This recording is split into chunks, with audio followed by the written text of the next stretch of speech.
We should be getting live. I think we're live, but with a black screen. That's no good. Waiting for confirmation as always. Let's see. Should be seeing Ewan's wonderful Oh, open. there we go. Yeah, the ad just played. Oh, sorry about that. There's two ads, yeah. Well, at least it's something different, because when I was marathoning the Sonic Underground episodes, the only ad that kept playing was this unskippable trailer for the new Loud House movie, and that got really annoying. Oh, Loud House is back, huh? Alright. Apparently. I don't know, I don't watch Loud House. Neither have I, but I thought it was cancelled. What's up, Ewan? But yeah. Yeah, well, I can hear you in the stream, so you're all good. Alright. Then it should be fine. Mr. Gamer, let's see your Soul Sustancia progress. Well, I have great news, Mr. Gamer. I just updated it on the Sonic Rollerblast 2 website. You can download the latest version right now, if you want to. Hooray. No longer keep asking for progress, so I want it finished very quick, but I still have a couple things left to do. So, but yeah. Alrighty, so we're waiting for Elise. She's just had a parade, so she's coming a bit later, and that's why we're going to do Fleetway a little earlier today. But yeah, how are you folks doing? Melting Man, you went to My Little Ponies again? Yeah, so, yeah, that was one of the reasons we didn't have one at the usual time last time, because, yeah, I was away at Winnie City, which is another MLP-themed convention, so it's kind of surprising how there's still quite a lot of them that are still active. But yeah, so I went there. It was my first time. It's actually the one that's much closer to me. It's only like 2 hours away compared to the other ones I've been to. That was 3 hours. But yeah, I went there, and yeah, I had a great time going there and seeing all the panels and whatnot. Like, they had an Applejack appreciation panel. I went there to take some snapshots for a friend who's a big Applejack fan, and then yeah, of course, meeting all of the guests of honor. They had like Jim Miller, who's one of the workers on the series and also does a few voices on the show. And then there was Ellie Ray, she's Miss Main, and Grandma Figgy from G5, which I actually saw her back at Side Effect, so it was nice to see her again. And then, of course, the big one was Tabitha St. Germain, who she voices quite a lot of characters, but she's pretty much best known for Rarity, Princess Luna, Mrs. K, Granny Smith, and, of course, the fan favorite, Derpy! Yeah, so I went there, and yeah. So yeah, there's me all dressed up in my Fluttershy hat, and basically a lot of Fluttershy themed stuff that I got at various conventions, because I wanted to, dress for the occasion. Oh, right. But yeah, it was really great. And of course, Silas just pointing and laughing like, hoo hoo hoo. Yeah. Oh yeah, I just noticed that. It's like, oh, nerd. Look at this dork. Like, hey, you do the same thing if you were with me at that con. I would. Yeah. I mean, I don't have a lot of merch, but if I did, I would absolutely be wearing it. Yes. Yeah. So yeah, there was one of the vendors there selling a lot of plushies. I first saw that back at TrotCon. I got a Izzy Moonbow plush, the medium-sized one. So when I saw that again, it's like, oh, I'll get one of the Pinkie Pie plushies they got. So now I have an official Pinkie plush. So there's that, and oh yeah, Silver Quill was having another panel there. He's pretty well known in the MLP fandom, very well known reviewer. So it was nice seeing him again. And there was that, the script reading, where they did the whole, like, oh yeah, the theme of the convention is a campfire theme. So they had this whole story of, like, oh, the gang are, like, having this campfire activity thing, and, wacky stuff happens, and, yeah, it's just fun seeing, like, the official voice actors, like, reprising the characters for those bits, especially with Tabitha and Ellie. They were such a riot just seeing them play off of each other. Alrighty. That's enough. Yeah, and... Oh yeah, then one more thing was like the autograph session. That was quite the experience, mostly because I told Sala ahead of time that Tabitha would be there, and he was pretty jealous because she voices Derpy, one of his favorites. So I promised I would try and get some kind of like voice shout out thingy. So I stayed in line, Friday, and man, I got like super lucky because there was quite a big line for Tabitha, and they decided to, get to that point like, oh, okay, we're going into overtime, we're gonna have to cut the line off for the day, and I just managed to like stay in that line before they cut it off. I was like one of the last few. But yeah, I like went up to her, Tabitha, and asked like, oh yeah, do a shout out for a friend, and I was a bit nervous because, waiting so long, but like Tabitha was like understanding and patient, so yeah, so I was able to get the shout out, and Sally was very happy about that. I was indeed. Yeah, and then I later went there again, mostly just to get an autograph from it's the one gal I keep forgetting, but basically she's the voice of Gilda and Sonata Dusk, one of my favorites of the Dazzling. So that was cool. Like, she was very friendly. We like chatted a bit while she was signing. So yeah, it's very nice. So it's quite the coincidence that at Cider Fest I met the gal that voices Arya Blaze, the other member of the Dazzlings. Then I met the one for Sonata Dusk. So I'm like, okay, I guess it's only a matter of time until I meet the gal that voices Adagio Dazzle. Alrighty. Look, so your game Glided Dragon finally released, or at least the one where you play a main part. Happy? Yes, the demo is now released on Steam, and I'm pretty proud of what was put into it, because it's such a huge role, really, to be the voice of Wing, and pretty very much happy about it. I mean, also next month will be 20 years since the release of IMP Episode 18, which was one of the very first projects I voiced in. So it was very nice way to commemorate that. Special year for you, yeah. Man, it's about time I make a new IMP. At the moment, there seems to be a bit of friction with developing the full game now, because even though it's now fully funded, there seems to be a bit of conflict going on behind the scenes, with like arguing with the lead developers about conflicting visions and people leaving, and so it's really up in the air now what's going to happen to the game now. But rest assured, the demo is not going anywhere, because I'm just lucky to get the role at all. Yeah, indeed, because it's the second to most talking character outside of Glide himself, of course. And of course, you're not the only one doing voices for it. Sala's in it as well, and Ewan. Yeah, as mine NPCs. And very coincidentally, we are in the same area. Oh, that's pretty How cool. convenient. Yeah. But How you will long have did to.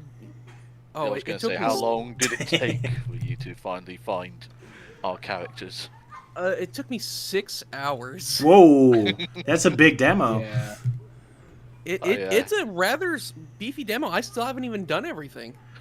There's at least one more boss I haven't fought. If you do the bosses as you discover them, then you will find Ewan and I immediately where the third boss is. After you defeat the third boss, it'll clear out, and then Ewan and I will spawn in. Like, is it like a full game then? Because I thought like a demo is usually just a sample level or two. But you sound like it's like a complete game. That's what they're saying. Like the demo might be a bit too over ambitious. Like there might be like too many ideas involved. Hence why the conflict behind the scenes. Yeah, I noticed that a lot Demo with fan is- projects. Yeah, go ahead, Salah. Sorry. Pretty much. The demo is quite expansive, which is like I've been playing a lot of demos lately because like they just happen to release a whole bunch of demos for upcoming games around the same time, especially because of the PC Game Showcase recently. So I played quite a few demos, and then they're all really short, to the point experiences. I was shocked at just how big the Glide demo is. It just kept going. So it's more like an alpha version, I guess. Yeah, it's so like if like this is just like part of the game, it's going to be huge. So Yes, and also a few guest voices in there as well. For example, you meet a dragon called Cooper who has certain colours, and he's a bit of a sly thief, if you get my meaning. Indeed, he is. Yeah, pretty awesome. They got a professional actor like that. And it's really funny because the credits are sorted alphabetically, and his name is Kevin and my name is Cody. His name is immediately before mine in the credits, which is really cool. Oh my! Now you spoiled what real name you got on the stream. Dun dun dun. My God. Now do y'all know? Yeah, and I've always been wanting to be voicing in a video game for like years, and I have made attempts to get to voice acting games. I mean, I have tried to voice for like various Elder Scrolls mods, but the problem with Elder Scrolls modders is that they are extremely strict, and they would like try and make you go through like loads of hoops, and they would criticize your voice a lot because they want their voices to be perfect. Because I did try to audition for like an Elder Scrolls mod where because they got the Dumber right, and in Skyrim the Dark Elves usually have this kind of raspy Cockney accent, but they want to make it sound more like the Dark Elves from Morrowind, where their voices sound like they have voice cancer. So it's like, I can't do it. Outland, I can't do it because you have to sound really raspy to say it. Outland, yeah. You have to be those heavy metal singers. Yeah, pretty much. And also I voiced in this fan mod for Stronghold 2, where you play as this advisor called Lord Woolsack, where you give out advice saying, "Oh, you must divide your troops over there, and have your resources are too low." That's all. Nice. And of course, there's Roger's Sol Sustancia, which I'm very proud to be a part of. Oh, thank you very much. Yeah, it must be awesome to do like a Warcraft 2 voice, like "Yes, my lord, no, my lord, building complete, Build more farms." Exactly. I love those voices. They're always great. Yeah, because I think that's going to be one of my next big goals, is to try and get a voice in an Elder Scrolls mod, or at least a Bethesda mod in general, like Elder Scrolls or Fallout, because there's like a huge modding community. Because I remember years ago I played this sequel demo to Oblivion's Knights of the Nine called Knights of the Nine Revelation, and you meet this old guy near the end, and he has this horrible voice which he sounds like a Kermit the Frog impersonation. Okay. And I was like, I could do a better voice than that. Bad Kermit the Frog voice. So you mean the current voice of Kermit? Yeah, I still Kermit take. the Frog in Oblivion. I heard the law. Yeah, let's just say that when I heard Kermit's new voice in that Muppets Haunted Mansion special they did, I'm not really a fan of Kermit's new voice. But then again, it's kind of been a while since I've catched up on recent Muppets media. It's kind of funny that it's the voice actor who also did the evil twin of Kermit the Frog in that movie. Like, Yeah, I do when you have your Wilkins coffee. even better.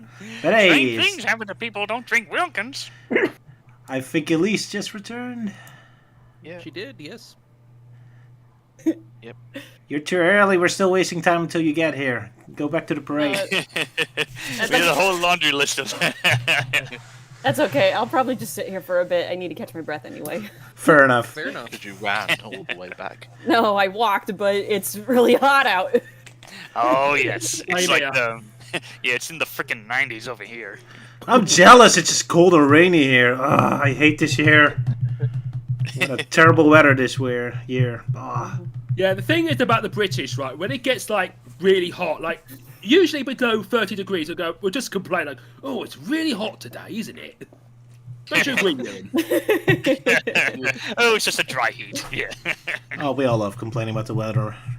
I guess it's just a Northern yeah, Europe like kind of people. thing. I saw on Twitter a lot recently, like memes about the heat wave in England, where it got to I don't remember the number in Celsius, but it was 79 degrees Fahrenheit. And all the Americans are just like, "Oh, shut up." Coming from the guys that live in wooden houses and have air conditioning. Sure, yeah. But like Eh. 79 degrees is still not that hot out. Oh, especially now you live in California, yeah. Yeah. I mean, I don't know much about like UK lifestyle and whatnot, but I know in Japan when it gets like hot in the summer, then yeah, air conditioning's not really a thing there. And it was like, well, when I vacationed, it was like over 100 degrees or so. Yeah, Oof. yeah, it's hot as hell over there during that time. Sorry to hear that, buddy. Right, what other random stuff we want to talk about? Nintendo Direct? Is that interesting enough? Yes, I saw someone in the comments say, "How about that Nintendo Direct, eh?" All right. It's a goodie. Metroid Prime, everyone. Yay. Metroid Yeah. Prime 4. Yeah, Yay. Nintendo finally came out and said, after 9 years in development, hopefully Metroid Prime 4 will be worth the wait. Yeah. Like they finally remembered the password to the computer with the development. Oh, nice. Yeah. Surprised they remembered the stinger at the end of Metroid Prime 3. Yeah. Yeah, Oh yeah. yeah, that one character. I don't remember his name, but he's from Metroid Prime Silux. Hunters on the DS. Silence. Silux, Yeah. that's it. Yeah. Yes, and yeah, I think that's probably the only interesting thing. Well, okay, there's a new Mario and Luigi game, so hooray, and some love to that side of the Mario You're not side. interested in Hello Kitty Island Adventure? Yeah, Oh yeah, I but didn't- play the game. Melty. I But didn't it's a see. game. I didn't see the trailer, and that I'm not that big into Hello Kitty, so yeah. All right. So I was about to say after that, it's like, well, after that, it's mostly just ports everywhere. Yeah, a lot of ports. It's kind of amusing. I mean, we are nearing the end of this Switch's life cycle, so it's understandable that there's not a lot of new games. In fact, I'm kind of surprised at how many new games we did get. Fair enough. And yeah, I'm kind of Yeah, excited guess about so. Mario Luigi Saga. I love their sense of humor. I'm really disappointed how Oh, yeah. generic the locations look, though. Like in RPG, I want interesting locations, big cities, and all that. And then I was just, here's the grass and weird stuff again. It's like, why is your world always so boring? 3D, it has to be grassy. I guess so. But yeah, the graphics look amazing. I love it. Very expressive 3D models. Yeah. Yeah. Oh yeah. Then yeah, Donkey Kong Country Returns getting ported like a third time. It's like, I'm sure the Donkey Kong fan base is very divided on it. It's like me, it's like, I kind of just wanted to see like a brand new DK game because there's like so many characters and locations they had. Like Tiny Kong and the Kremlin characters from that Barrel Blast game. And they're just not doing anything with it. It's just sad. So, I don't know. I'm sure people like, kind of like with me with Crash Bandicoot when the Insane Trilogy came out. It's like, all right, fuck it. The franchise has been dead for years. I'll take whatever I can. So, that's probably what some DK fans are doing right now. I wish they returned to Donkey Kong Country 2's atmosphere. That was such a dark, atmospheric game of the pirates. I love that. That's why I kind of hate Returns, because it's so like over the top, happy and cheerful. It's like, no, go back to the atmospheric one. Damn it. But yeah, it's so weird. It's like first the game gets released on the Wii, then it gets ported onto the 3DS, and now it gets ported onto the Switch. Oh, I'm- well. I was surprised with one game in particular, not because like it is like, oh, I was not expecting this. It's Fantasian Neo Dimension, and the reason it surprised me is because I hate turn-based RPGs, but it actually looks fun. It's got this neat mechanic where you can like aim your abilities, and they like can curve and hit multiple enemies. And what's really cool is you can skip random battles by like sending your enemies to another dimension and then fighting them all at once. Oh, cool. And just like combining these two features sounds really cool. So in other words, you get an option to banish them to the Shadow Realm. Yes, essentially, yeah. I'm very much looking forward to the new Zelda because it's the first time you get to play as Princess Zelda. Hey, CDI games, don't forget Online them. game.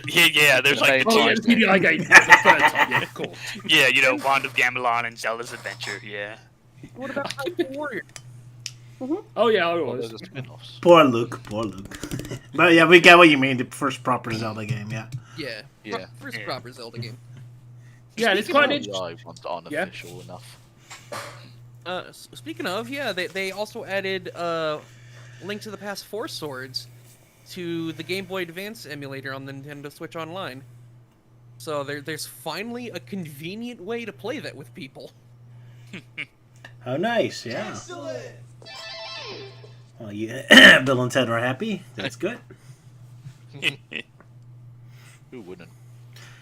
Yeah, kind of disappointed Metal Slug only exists as those weird tower defense games now. Yeah. I don't like the... I mean, at least they've still got the 6 games on the. There we go. Luke, do you have problems? Oh, I actually lost sound, so I had to get out and come back in again. Fair Oh, enough. weird. Oh yeah, I- he said so. Be right back. I lost sound. I suppose it's worth pointing out that the Marvel vs. Capcom Fighting Collection was a huge surprise that nobody was expecting, Yeah. and opens the door for a potential Marvel vs. Capcom 4. If it does We well, might sure. get the X-Men arcade game. You mean the one with the "Welcome to die" Yeah. line? That would also be cool. I mean, I'm And sure... they did include the Punisher beat 'em up game. Oh, cool. Yeah, I love they're that showing one. That one off quite a bit. I love that one. I don't know about the X-Men arcade game. I don't know if that was Capcom, was it? Would be cool if they put the Punisher 3D game as well. I love that game too. Yeah, the fighting game, I think the one Sal was talking about, yeah, I think maybe that was Konami. I think that was like the okay. same, I just checked. It was Konami. yeah, the same company that did the Simpsons arcade. Yeah, And Turtles, yeah. I think. Oh well. But yeah, I'm sure Disney and Marvel desperately need the money, so they'll probably be betting on games now. Yeah. But yeah, Luke, were you finished talking about Zelda since you cut out? What's some more you wanted to say No, about well, it? I was going to talk about how it has a very interesting gimmick of Zelda copying random objects and using them to her advantage. So it's very similar to what you do in Breath of the Wild and Tears when you use various objects and resources and to get through the environment and fight enemies. It's quite an interesting idea that you can copy enemies and you can use them to fight for you to your own advantage. So Zelda could have her own army of enemies to take down Ganondorf. That's a pretty awesome idea. I'm very parody friendly, I suppose. I already saw someone Kind make of a reminds parody me of the it. Dominion Rod from Twilight Princess. No, sure. And also, that's a weapon that Zelda uses in Hyrule Warriors that you can get. Ah, maybe that's why. And also the Cane of Somalia, because I remember there was a cane where you summon a block. Mm-hmm. Although I think we all know what, like Zelda, will actually be using as a army force. Chickens. Yeah. The deadliest Oh, yeah. creature in all of Hyrule. Chickens. Or just a chair in general, because Oh god! I just remembered that Roger's old parody where Ganondorf fires his entire army of evil. And he goes, "From now on, I'm going to create an army of chickens." The most powerful enemy in Zelda games, yes. That genuinely would be like, that would make Ganondorf completely invincible. Although in Wind Waker, it's pigs. Fair enough. Pigs and Oh, chickens, there why are no not? chickens? Yeah, there are no chickens in Wind Waker. They're pigs. Weird. Yeah, but... So yeah, Ganondorf doesn't have a dark castle, but a dark farm at the end of the game. Why not? Yeah, like I know with the copying objects and whatnot, I've already been seeing memes going around of like, oh, here's the game in a nutshell, and it's just like that one clip from The Simpsons where Homer's in the bathtub and Bart Yes. like whacks him on the head with a chair. It's like, oh, now it's Ganon and Zelda. Yeah, it's very parody friendly, as I said. So we'll see. All right. Anything else? It was a bit of a missed opportunity to not call the game Legend of Link. That would have been funny. Yeah. That's Legend of good. Zelda: The Missing Link. Yes. The Missing Link, the sequel. Yeah. There you go. Would be very fitting. Anyone excited about the Funko Fusion game? No. Oh yeah, that one. That was. I remember seeing a trailer for it. And it's so weird. It's basically just their idea of trying to do what Lego Dimensions did, just without the Yeah. Toys to Life gimmick. Yeah, thankfully. I mean, it's interesting. It doesn't look particularly good, but like it's cool that they can do this. So like, I never expected there to be a game where you could play as both Marty McFly and Freddy Fazbear. Oh yeah, they announced that like, oh yeah, Five Nights at Freddy's is one of the many franchises in this game, and I'm like, I don't know. In some ways, I have some kind of interest with FNAF, but with the whole mascot horror thing in general, I'm just so fed up with it because of just how how oversaturated it is. Like that recent Indigo Park game that came out, like, I really like the character designs and whatnot. It just sucks that they're tethered to that tiresome trend. Yeah. Alas, that's how it goes. Yeah. So, anything else? Does anyone want to talk about Sonic Shadow Generations X? And some of you didn't get the chance last stream. Yeah. I guess I might as well, because I was one of them. Yeah.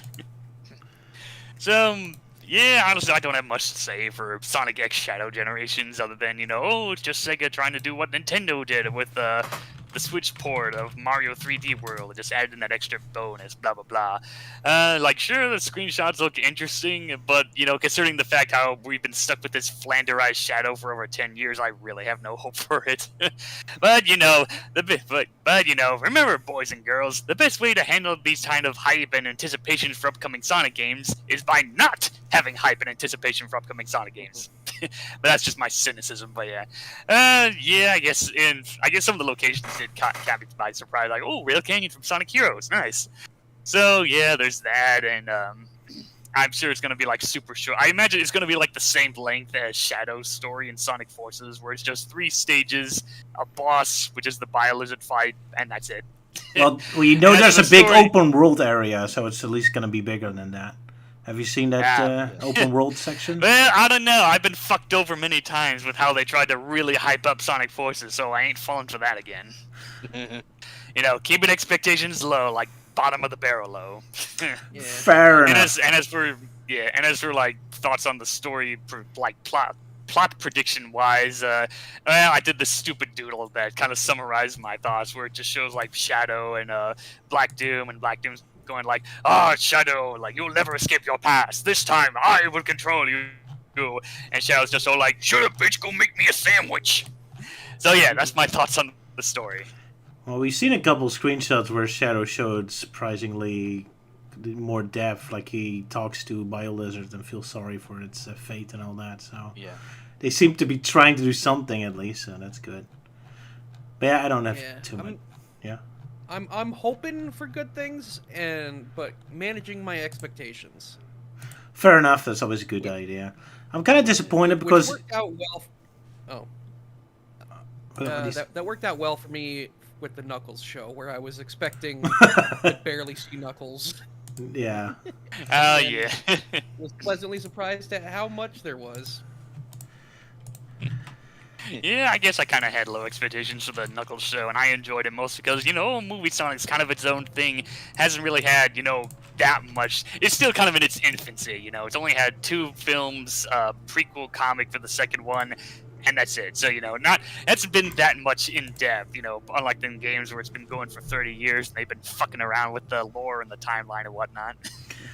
So, do any one of you expect to see a trailer tomorrow? I mean, tomorrow is Sonic's anniversary day, after all. It I'd be very surprised if they don't. Yeah. I would say no. I mean, come on, like, this is the year where it's supposed to be, like, Knuckles' 30th anniversary, and yet Shadow's hogging all the screen time. As per usual. Poor Knuckles. Oh, well. Oh, does... He got his mini-series. Yeah. I remember IDW announced about a Knuckles 30th anniversary comic, but it's been like months since they announced that, so I don't know if that's been canceled or it's just still in work in progress. Who knows how slow freaking IDW has been, but that's another time. I do intend to celebrate Sonic's birthday tomorrow by cracking open the Sonic cookbook once again and finally making the chili dogs. Oh, well, that's a good one, sure. Yum yum. All right, well, let us know how it went in 2 weeks. I also... Hold on. I mean, I do have I also bought something for the occasion. I'll go ahead and share a picture of that. I bought the official Sonic and Corone chili dog plate. Oh, very nice. Japanese chili dog place, huh? Okay. Yep. Now you know he's eating with true class. Oh, Sonic's wearing interesting shoes in that one. At least the colors. Yeah. Yeah, they're colors based off of her normal outfit. Neat. I'm so upset because like those gloves and shoes are DLC in Sonic Frontiers, but only in Japan. Yeah, because Japan always gets all the good stuff. And there was like several like Corone themed DLCs in Japan, which thankfully can be unlocked with mods. So I was able to use them when I played through Sonic Frontiers. But it was annoying that like I couldn't like actually buy them. Indeed. Yeah, Corona's kind of become like the new spokesperson for Sonic in some ways, yeah. I mean, not in some ways. She's literally the ambassador for the series. Oh, yeah, that's what I meant, ambassador, yeah. Well, it's definitely 10 times better when Sega thought it was a good idea to have that talentless hack Aaron be the ambassador. Yeah. Yeah, fucking Aaron, Game Grumps. Well, hey, there's two Aarons now I hate. That guy and the other one from Sega, Aaron Weber. Who thought it's like, oh yeah, meta self-awareness. Yeah, that's what the franchise is all about, boys and girls. I don't know. I mean, this whole attitude with that kind of thing, with that promotional bit on Twitter, and of course all the Big the Cat memes just really painted a very negative picture for me for Aaron Weber. Luckily, we've got our own Aaron, who's a lot better. Fair enough. And Aaron Weber did prove himself later, since he meddled with Sonic Force's script to try to improve it, so he's not too bad anymore. But yeah, now he's gone and doing something else anyway. Yeah, different job. I don't know. I have no idea what happened to Aaron Weber. I think he like moved to Japan for a different position or something. I don't know. I'm not sure either. He's probably more deeper within. Anyway, I do have an announcement for tomorrow as well. I think Sonic Paradox is going to be uploading their new Sonic Shorts flash cartoon for Sonic's anniversary, and I have 2 shorts included as well. Hooray! Because I barely did any animation this year. So there you go. Something you can do tomorrow, I guess. Sonic Shorts Volume 9. Let's go. That's Yeah, I don't know if I'm gonna do anything for Sonic's anniversary. Like, I would like to try and get something related to R2 Sonic character files, but I'm a little bit slow right now, so I don't know. I feel like if I try anything else, it's just gonna be more cynicism, and I don't want to do more of that. Maybe I'll just say happy birthday. There, that's it. there you go. That's enough. Yeah. Like a, Or this stream. like Yeah, this will count as my contribution for the celebration of Sonic. so you're not just going to simply just put up a video that lasts about like 12 minutes. That's just simply a picture of Sonic, and then at the last minute you turn up and say, "Happy birthday, Sonic," and then just leave.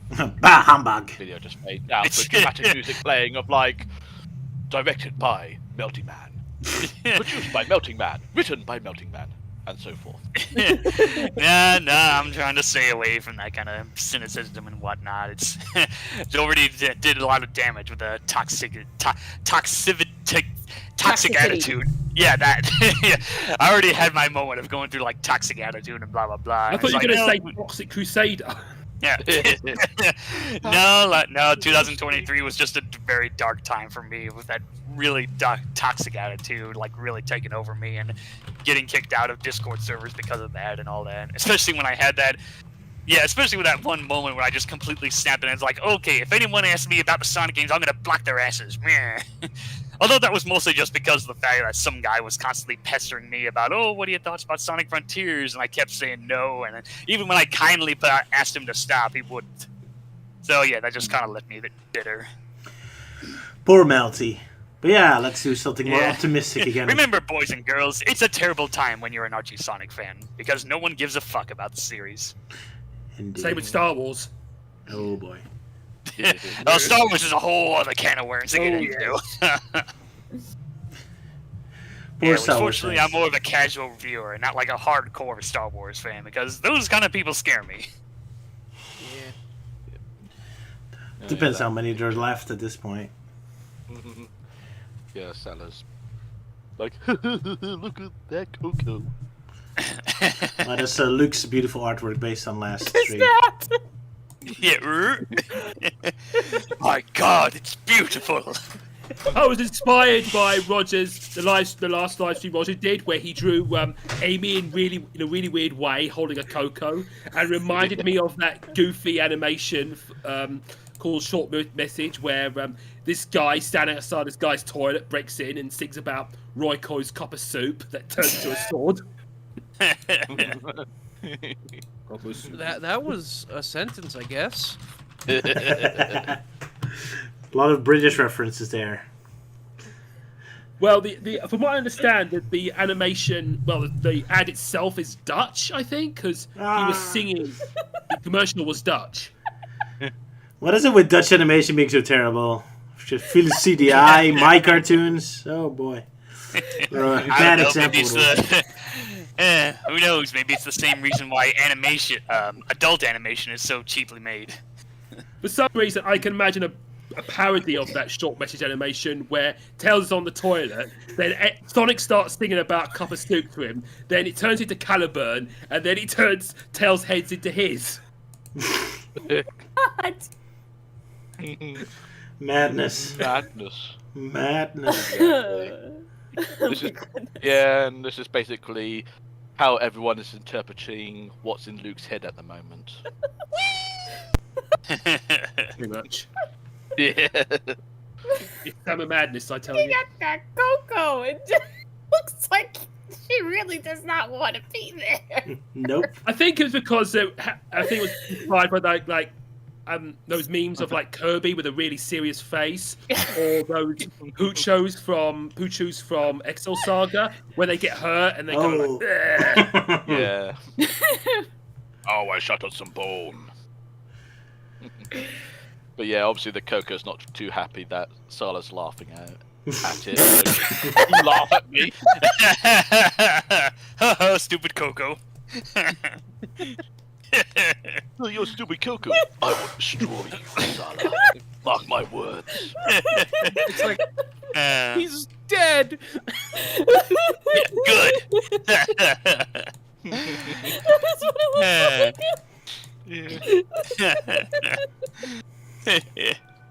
I'm sure we're gonna have a lot of laughs with Salah just pointing and laughing at everything he sees that's going on. Yeah.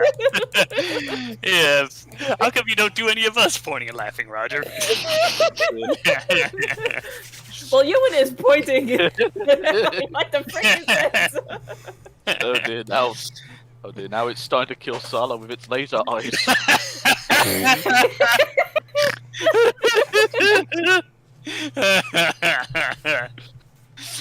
Yeah. Makes the wrath of my spaghetti noodle eyes.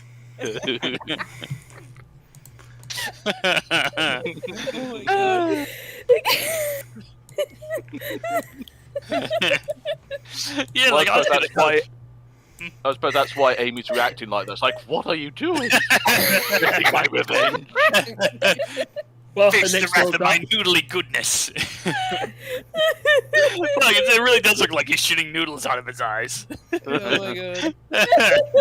Guys, we're killing Elise slowly. Well, she's got to make up for last stream because she wasn't here. Oh. So now she's got to basically laugh her ass off, like, Yeah. for 2 times the amount. Breathe, Elise. Breathe. Jack, you guys aren't helping.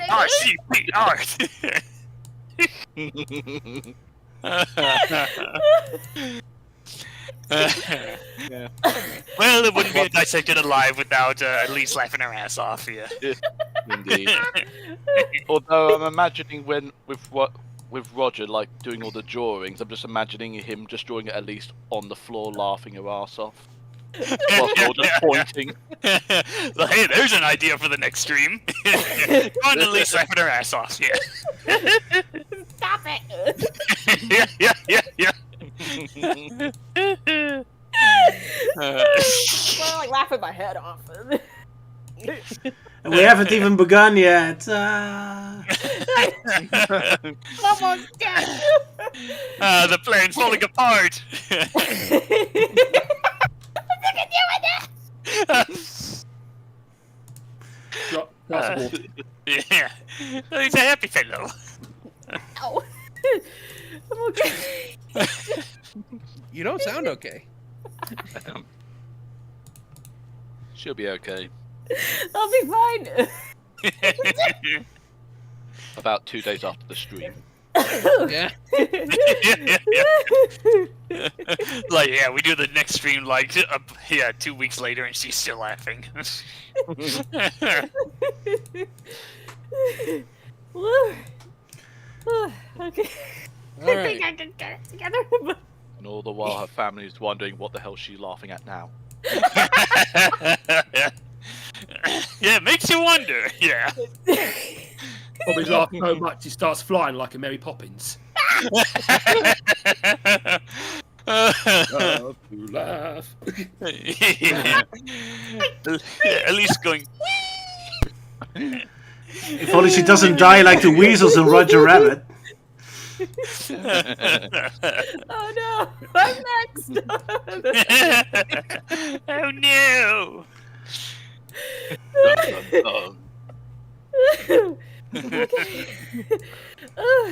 I'm alright. Right. So, what topic are we gonna do now?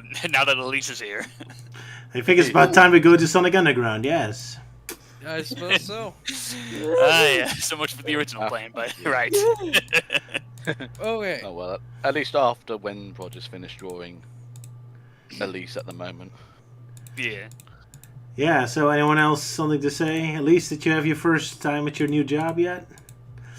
Yes, I have. I just did my my first week of orientation. All right. Yeah. Going well so far? Yeah, it's going good. Excellent. Always scary the first new day of the job. Yeah. I'm doing evening shifts, but my orientation is taking place at least in the first 3 weeks in the morning. Alrighty. Right here. Mhm. What time in the morning? A decent time? 8 o'clock. Oh, that's a good time. I have to start at Yeah. 5 in the morning. Ah, Yeah. that's not a good Poor time. Roger. Oh well. Who needs sleep? I was laughing so hard, one of my eyes is bleeding, apparently. Yeah. Yeah. Yeah. Her eye's bleeding, and now she has 6 fingers. Oh no! Yeah, that's what it looks like. Roger. No! Roger is truly an AI artist now.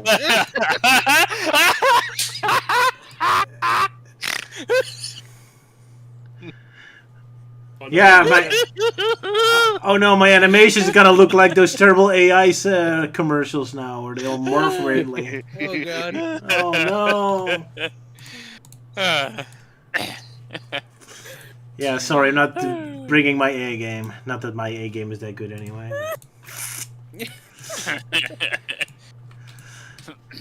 Right, so enough wasted time silliness. Woo!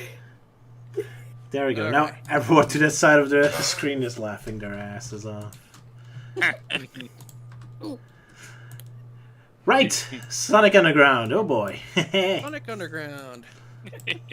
Underground of Sonic. Okay. Been waiting for this day since we started. Oh boy. Yes, Oh, I bet you you do. have. But first, we need to play Sylvia's little video. So here we go for yeah, healers.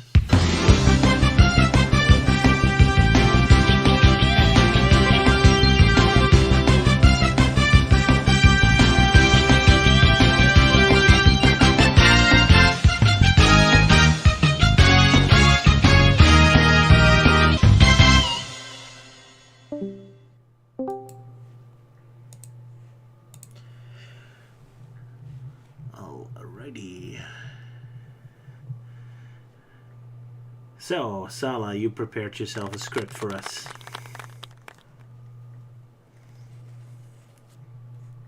Hello? Right.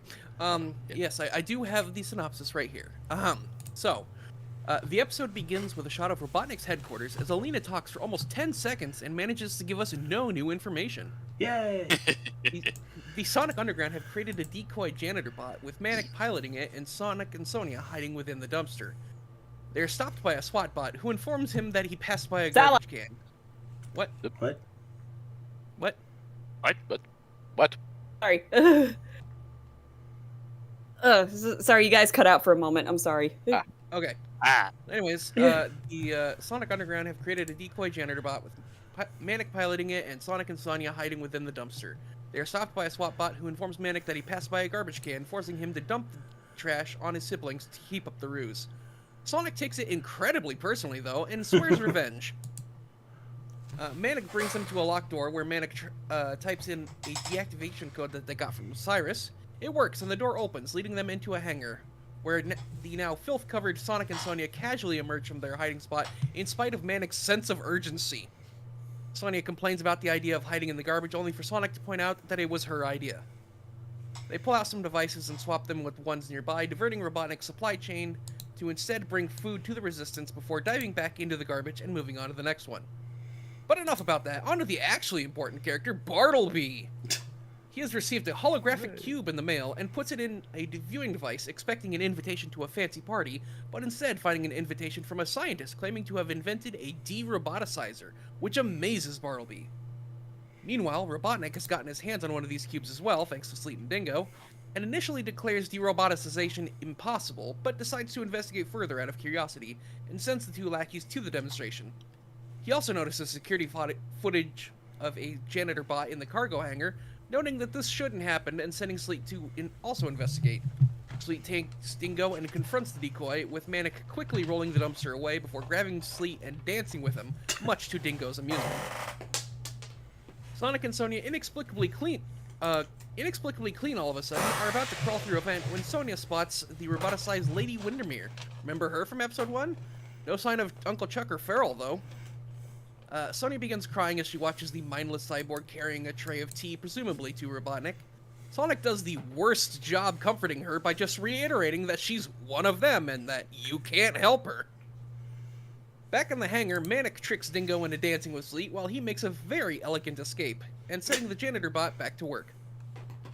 Back at their base, the Hedgehogs discover a message from Bartleby. Bartleby reveals the good news to them, and the Hedgehogs contemplate what to do.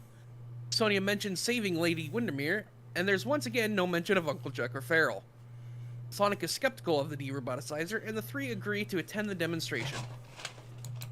The next day, Bartleby introduces the Sonic Underground to the new scientist, Titus, as he is meditating. Sonic, with his knowledge of how scientists act, and Manic, with his experience with con artists, both immediately catch on to Titus's act, but Sonia is of course enthralled. Sonic asks to see the de-roboticizer in action, but Titus is adamant on waiting until the demonstration, to Sonic's annoyance. Manic takes the opportunity of everyone talking to Titus to perform his newest magic trick and make a valuable-looking gemstone disappear, but Sonic catches on and makes him put them back before they leave, and we cut to commercial. The Sonic Underground return to Cyrus's lab, who has a surprise for them. He hands Sonic a box and tells them to open it when they perform. Sonia takes a cue and summons her keyboard, and thus begins the greatest Sonic Underground song in the entire series, but we'll get to that later. Cyrus shows the siblings a hologram of an abandoned skyscraper where the hijacked supply ships will unload a portion of their cargo, with the intent of Robotnik never finding out that anything was even going missing. Cyrus mentions that they'll need a diversion, and Sonic jumps at the opportunity. That night, at the de-roboticizer demonstration, Sleet notices the Hedgehogs arriving, noting how the situation keeps getting more interesting as Dingo again simps for Sonia. Sleet shapeshifts Dingo into a literal fly on the wall and sends him inside to oversee what's happening. Unfortunately, Dingo instead decides to fly into Sonia's hair and creepily hugs her. The scene cannot decide if Fly Dingo is huge or tiny, but that's not important. What is important is the de-roboticizer. The roboticized citizen is dragged into the machine, which glows with rainbow colors to everyone's amazement except Sonic's. The machine seemingly works, and a completely unroboticized person emerges from the machine. Sonic is still skeptical and wants a closer look, but Titus forbids him from inspecting it, claiming the technology is too valuable, and that the funds he receives from the machine go towards further research. He also makes the claim that he can now prevent roboticization entirely. Dingo calls Robotnik so he can listen in on the... Sleet calls Robotnik so he can listen on the conversation, and the doctor is not happy with what he hears, ordering Sleet to initiate an attack. The SWAT bots begin their assault, and we cut to commercial.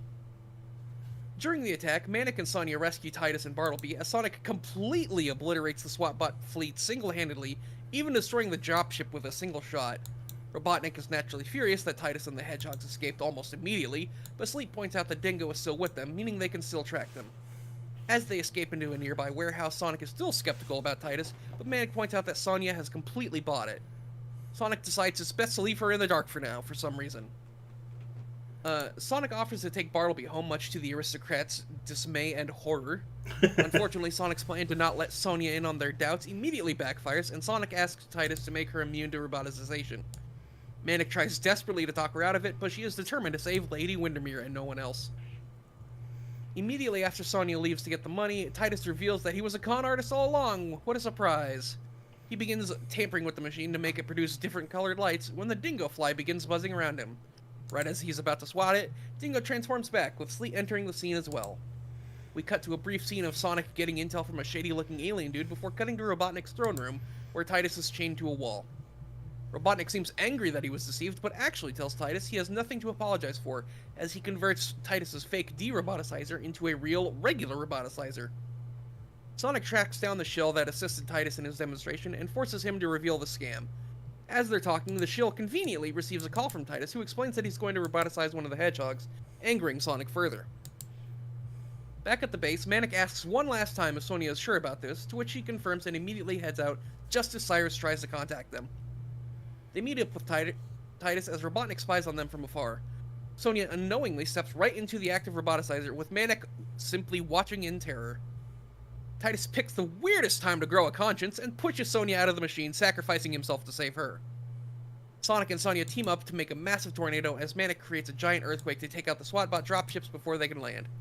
The Titus bot grabs Manic, but Sonia quickly kicks him down and they make their escape, to Robotnik's rage.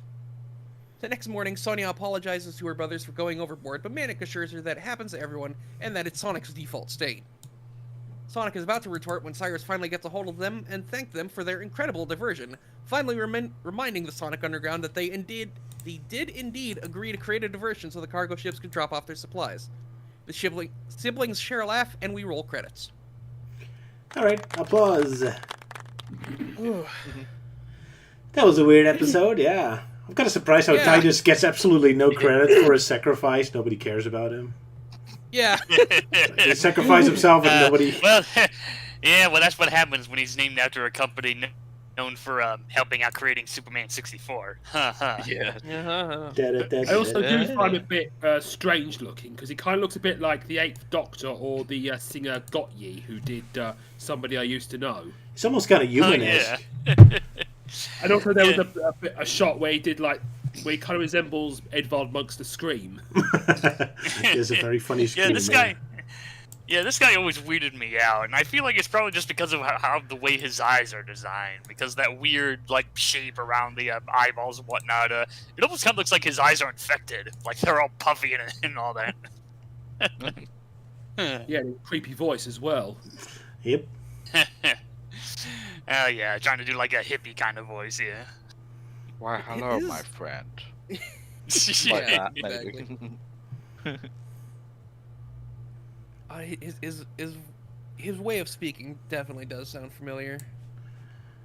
But it's such a weird thing for him to sacrifice himself right at the end, after being all too happy to sacrifice Sonia just so he could escape, and then all of a sudden he's just like, no, I gotta save her, and then he just shoves her out and gets roboticized. I guess it's because he's groaning in pain.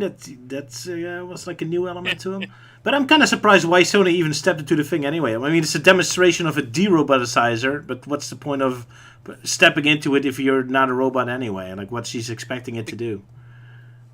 He said that he figured out a way to immunize against roboticization. Oh, that's right. That's what he said. Yeah, okay, fair. immunize, yeah. All right, fair enough. So she wanted to become immune to roboticization so that she could save Lady Windermere without risk of herself being roboticized. All right, fair enough. Then I forgot about that part. Sorry. Yeah. It's kind of interesting how this is one of the episodes that's actually written by Ben Hurst from Sat AM. No, Yep. that does track. Yeah. What else? In the audience seating areas, the perspective did look a bit weird, where Bartleby looked really, really tiny, and behind Manic was a very strange-looking lizard person, and then in one shot, the lizard person disappeared, and then and another shot, like more people suddenly turned up. I did kind of find that weird with the lizard gal. Oh yeah, it's Queen Alina in the sky. Alina in disguise, because she has like the pink hair and similar looking clothes. Yeah. Yeah, because of like the all those conspiracy theories, like that the royal family or the president, people who run our countries are like secretly lizard people. Yeah. And of course, with how everyone's like pointing at that picture at the moment, it's like, hey, did you see over there? Hey, did you see over that ledge there? Like, Alina's up there. No, she's in the crowd. Oh, Sonia's there. No, she's up there. She's up there. Like, who's that? Yeah. Oh yeah, like Elise pointing at Sonia, and she's like, it kind of looks like she's holding a bag of chips at like first glance. Yeah. Oh my God, she's got chips. She's enjoying the show. Got Doritos. Oh my God, she's hungry for this demonstration. I finally just realized why I think Titus's voice sounds familiar. I think he's doing a Jack Nicholson impression. Oh. Oh yeah, that would definitely explain it. Yeah. It's Johnny. Yeah, here's Titus. Hey man, step into my de-roboticizer. They love celebrity impersonations in this one, yeah. Oh yeah. Oh yeah, that was what the '90s was all about. Yeah. Yeah. I guess so. Shot where the trio walked into the resistance base and they all got really huge mouths. Yeah. Yeah. Certainly, Pac-Man. Walk, walk, walk, walk. Wait, when did that happen? When they go into the base? Yeah, their mouth muscles look really huge and their eyes look a bit smaller. Oh, right, yeah, I got it here. Yeah. And the perspective's a bit off. Mm. But yeah, did put the effort into actually just showing the panoramic shot of what's going on inside the resistance base. Yeah, this is the first time we actually see this resistance base. Because how many episodes are we in now? 40? This is the first time it actually looks like a proper a little base. less than 40, but yeah. Yeah, like We're getting- 34. Like, that's 31, I would say. Yeah, it's somewhere, yeah. And we actually see other people. Of course. Because usually it's just Sonic and I think friends the and one maybe thing might as well Cyrus. mention is like a while ago we were jokingly talking about that there must be a lot of Cyrus clones are out there, and look, we finally get to see one. Oh yeah. Brown-haired Cyrus. Yeah. And I suppose even our first glance at a actual human besides Robotnik, and the Betty Boop character that popped up briefly in a music video. Yeah. Oh yeah. I mean, this was to release around the Sonic Adventure time. So. What's that look? I just said they look like something out of the 70s or 80s with all that mad hair. Yeah. Yeah, that mullet style, yeah. Also, quite a lot of females there. I mean, there's only like 2 guys, and they're both basically the same character. Yeah. Progressive. It's an all-female freedom fighter group, yeah. No, it's because the men are on the front line. Yeah, that's true. Well, as you know, either that or Cyrus is like, being the lion, then there's just like his entire, sort of like group of ladies. Because he's the lion. Yeah, well, all those Cyrus clones tend to get lonely, so, yeah. Oh no. You're like, No. yeah, it's like, oh, an all-female freedom fighter groups, and Cyrus is like, oh no, there's men here, and they're all me. They're all me. They're all my clones. He just wants to be more progressive with his hiring process. Oh no. Well, I mean, who knows? Maybe that gal or whatnot with the gray. Maybe it's maybe it's a non-binary or trans. Who knows? Yeah. Who knows what the mysteries lie in these background characters that last for 1 second? Yeah. I'm just kind of wondering what the one with the black hair is doing. It's like she's literally just looking at the wall. At the Oh my train. god, a wall! And it's like Very the interesting. blonde hair, and it's like the blonde-haired female on the top of the the staircase, as well as the real Cyrus in the background, like trying to get her attention. Like, no, we're over here, we're over here. What? You're over there? Like, so she must be blind or something. uh, Why not? They can help too, I suppose. Yeah, because I just realised they do look like extras out of like an old Doctor Who or Star Trek episode. I wouldn't be surprised if that was an inspiration. yeah. But yeah, I gotta love the Because background human- characters. And the human-looking female is a red shirt, so she's gonna die soon. Oh no. No, not the red shirt. Yeah, it's life, Jim, but not as we know it. Female red shirts hardly ever get killed, apart from that one episode where a female and a male got turned into like these little ball things. Then the god guy crushes one, and then it gets brought back to life, but it's the male one. And Kirk was like, Rock, Uh, he's sexist. yeah, they both die, and only the male one comes back. You sexist bastard! Either that, or he's like, I'm actually more appreciative towards the males. I guess it goes both ways then. Hey, Pride Month. Yeah, Pride Month and all.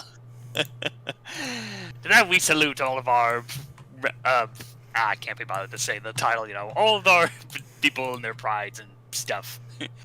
They're Yeah, prides. LGBTQ, yeah. For some reason I have a hard time saying that whole, that thing. I remember I kind of joked about it at work. It's like, oh, LGBT, can we just call it Bob? I think some people call it alphabet people, and that's probably not meant as a compliment. Yeah. LGBT. I've heard people suggest switching the L and the G because GLBT just kind of rolls off the tongue better. And also, if you add omnisexuals and asexuals, you can spell Golbat, the Pokemon. Hey, there's an idea. Yeah. There you go. Yeah, and thus it was known that Goldbat would become the new mascot for them.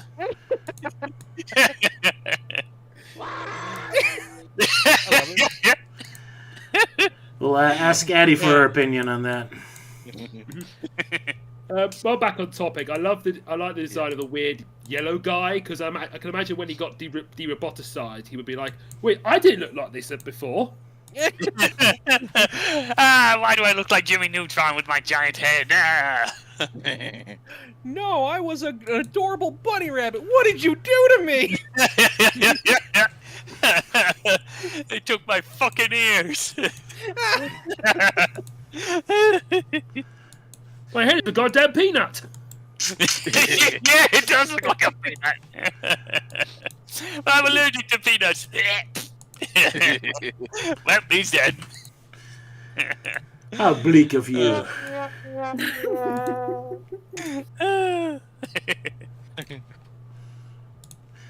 And all the while, we're all just laughing at the Robotnik balloons.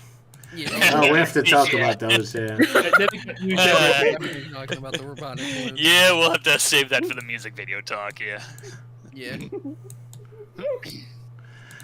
Yeah, I'll be Oh, rating man. the song out of how many Robotnik balloons there are. 42. Is the answer. Love how creepy they all look, yeah. All cheerful and happy. Yeah. What All the time you've ever happy. Right, so yeah, if we talk about the balloons later, what else is fun in this episode? Yeah, do we want to talk about all the creepy things that Dingo is doing to Sonia's hair? Oh yeah. Yeah, we know you wanted to be like up and close to her, but not like that. That was kind of creepy. Kind of creepy. It's yeah, it is weird how like the show can't decide how big he is as a fly, because like when he first transforms into a fly, it's like, oh, that is a huge fly, and then he flies into her hair and she's like the size of individual strands of hair.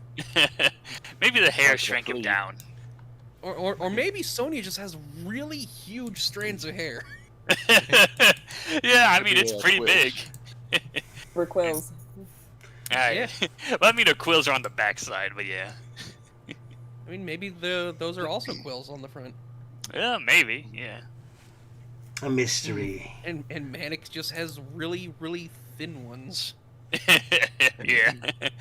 He's gone, yeah, his hair is thinning. Yeah, male patent baldness. Yeah. Oh no! Yeah. Oh, he's sharing the same fate as Snively. Poor Manic. Hard to see with him anyway, since his skin color is the same as his hair color. Yeah. Lucky for them. Yeah. Yeah, that is kind of weird. Like in the screenshots, is like, you know, like Dingo's hugging that strand of hair that's pink, and yet Sonya's scalp looks very human flesh-like. I assume that's what the hedgehogs would look like if you shaved their heads. Oh, so she's wearing a wig? No! Fur. I think I've also noticed Come a to bit that of conclusion.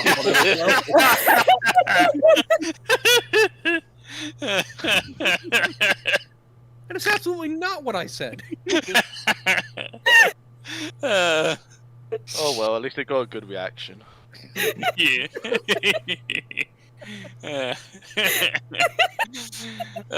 Sylvia, I hope you wrote that one down. Oh, it's pretty ironic because the pictures were going by, and there was that one with Sonya, and like, oh, it looks like Elisa's pointing and laughing at her. Yeah. She has fake hair.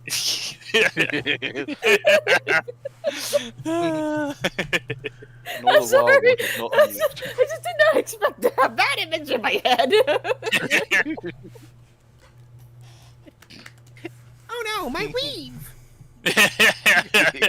My beautiful wig. Something with a shaved head. Oh my god. That sounds like nightmare fuel.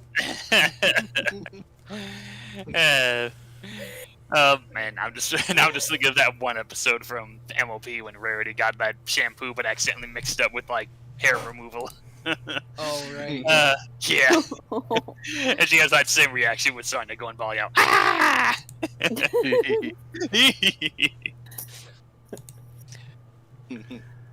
No. But yeah, Titus' punishment for lying and all that is not only being roboticized, but also no longer being able to go upstairs. Yeah, Especially considering how squeaky his wheels are.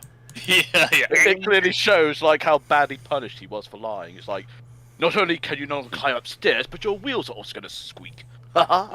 It's got like a Dalek now. Well, I mean, Daleks can go upstairs, like even in the classic series. They But yeah, can it was a- hover now. Yeah, Yeah. But yeah, I was just about to say, like, oh yeah, Cyrus now only having wheels for feet. Now he knows how the robot medic feels like from Team Fortress 2. Yeah, he Yeah, I does mean- kind of look like he does look like the gray team medic. Yeah, it kind of does. At least Titus actually gets 2 wheels, unlike the medic only having 1. Also, his metal like lab coat is still surprisingly flexible. Yeah, Yeah, that that's is true. surprising. Or you fit in the layers of metal for the robots, yeah. It's made out of tinfoil. Yeah. Sure, why not? Yeah, like everything is robotic parts except for the lab coat. It's all made of tinfoil. You And just the hear head. crinkling tinfoil wherever he goes. Behold, the noisiest roboticized victim of all. One part I legitimately actually made me laugh in this episode was when like the Titus was attacking the fly, and then it warps back into Dingo, and he sees it, he's shocked, but then he still continues his SWAT effect, like still swatting Dingo with his newspaper. That made me laugh. Like, I know you're a big, giant, muscular dude now, but still gonna SWAT you. I think that was just. I think that was just like poor animation. Like the intent is like he didn't stop his swing. He was just gonna SWAT anyway, and Dingo just happened to change back. But because of the transformation animation, they had to draw him stopping. That's so weird. Maybe he's just all like, oh shit, maybe his chest is the weak point. Nope. Yeah. The irony of the fact. I mean, it'd been funny, like, if somehow he imagined in his head, like, if I just whack him hard enough with my rolled up newspaper, he might fall over and die. Read my newspaper. Like, oh no, newspaper, my only weakness. Oh man, now there's an idea for like a YouTube poop thing. It's like, oh, he transforms like, but then swats him, and he's like, oh, that's not nice, but he just keeps swatting him anyway. He just swats him and it cuts to his gravestone.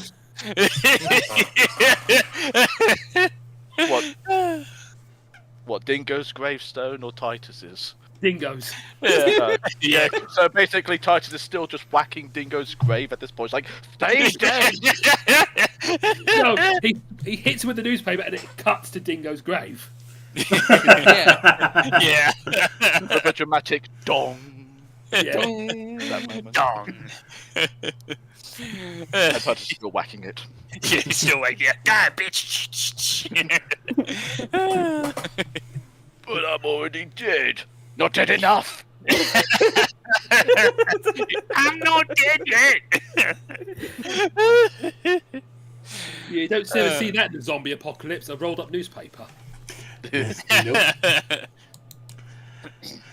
Oh man. I love terrible animation stuff like this. Yeah. Yeah, one of my favourite ones I do like is when Sleep was talking to Robotnik and his mouth is like open, so he looks kind of resembles Beefus. What? Oh, I no. didn't notice that. It's like, I did not notice that. Okay, cool. Yeah. Well, there was one other thing I did notice, but it's more in the next episode, so I'll bring it up next time.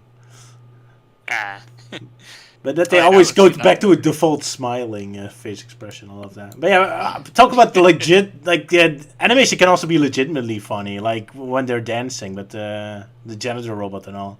Like even when the janitor robot walks away, still like dancing with his broom and all that. That was pretty good. Yeah. It is certainly weird when this show decides to put budget into the animation. Yeah. You gotta remember that's Manic inside the robot dancing. Oh with yeah, the broom. absolutely. Well, hey, it only goes to prove that Manic is the best dancer, just like in the one previous episode where we talked about. I'm serious. He's the MVP of the group. In fact, that would explain why he seems to now be on the kidnap radar for Robotnik. Yeah. Because in this one, Titus, when he's roboticized, he grabs Manic, and then, then in the next episode, I'll discuss it when it's there. But it's like it's like Manic is starting to get captured quite a bit. So it's like I think Robotnik has figured out he's the MVP. It's like. Well, not quite, but we'll get to that. Yeah, we'll get to that. Next episode. I just wanted to say that, the whole dancing bit was pretty funny, especially when Dingo suddenly cuts in, it's like, oh sure, and spins him around. Like the whole thing kind of feels like a Three Stooges skit, like like one of the Stooges dancing with someone, and another Stooge asks the guy dancing. It's like, oh, pardon me, can I have this dance? Like, are you asking? Yeah. Yeah, then I'm dancing. Yeah. I mean, the animators even added a frame or two where Dingo's even flattered to be asked. He's oh, I love doing this. And in motion it looks kind of bad because it's only 3 frames. But yeah, if you just pause it, it kind of looks fun. A thing I wonder about with the Manic dancing with the broom is Robotnik sends Sleet and Dingo here under the pretense that like, oh, this janitor bot is malfunctioning. That's why it's in the cargo bay. And Manic couldn't possibly have known. I mean, he maybe suspected, but he couldn't have known that was Robotnik's line of thinking. So he starts acting like a malfunctioning robot. and like, I guess to keep up the appearance, he even like continues to dance as he makes his escape.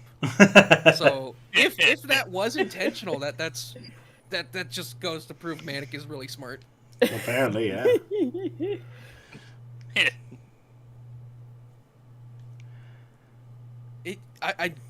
And I did bring it up multiple times during the synopsis, but like it's so weird that like there's so much of tension on Lady Windermere, and not once is Uncle Chuck or Farrell even mentioned. Poor Uncle Chuck. Yeah. I guess only Sonia still cares about her parents. Sonic and Manic moved on. Yeah. Like, So you they're moved no on. great loss. I guess the showmakers just really love Lady Windermere. Yeah. Mm-hmm. Still nice to see any form of continuity. This series doesn't have much of it, so I appreciate it on that level, I suppose. Anything else? Just checking if anything else written down, but no, I think all the notes I've written down have all been covered. Alrighty, then I guess we can move on to the next episode until we talk about the music. Yeah, I'm good on moving on. Alrighty then. Then we shall move to the next episode, which we do not have anyone. Oh wait, did Manic's magic trick, when he stole that gem, did it ever come back in this episode at some point? No. Yeah. It did. Well, so, like seconds later, Sonic's like, put it back, and then he oh, that's right. Yeah. regretfully- yeah. Oh yeah, there's like another weird animation error. Like he puts it back, and then Bartleby comes in, and is like, "Oh, what's wrong?" And then it cuts to like a close-up of Sonic and Manic. And if you look behind them, the artifact that Manic just put back there is suddenly gone. Manic just stole it the second time. Getting confused. He's efficient. Yeah, he really is a magician. Yeah. Stole it again. Yeah. I think I recalled when Sonia was basically pulling like Bartleby to safety in that one shot. I believe they had him animated in such a weird way in terms of how he was running. Oh, that made me laugh. Yeah. Showing legs running straight. Instead, he was just like, moving side. His legs were going sideways, like hoop hoop hoop hoop hoop. I Like love he's that animation. trying to go through all those like rubber tire. Like you get Yeah, so for how much we make fun of the animation, it's pretty good sometimes too. Like it was really funny how we walked. I also love Sonia's run at first. It looked kind of badass when she's like angry. Some pretty cool animation in there sometimes. Right, shall we move on to Sonia's Choice, the next episode? Yep. If I can find it. Nope. Then we shall play the video my wife prepared. Sonia's Choice.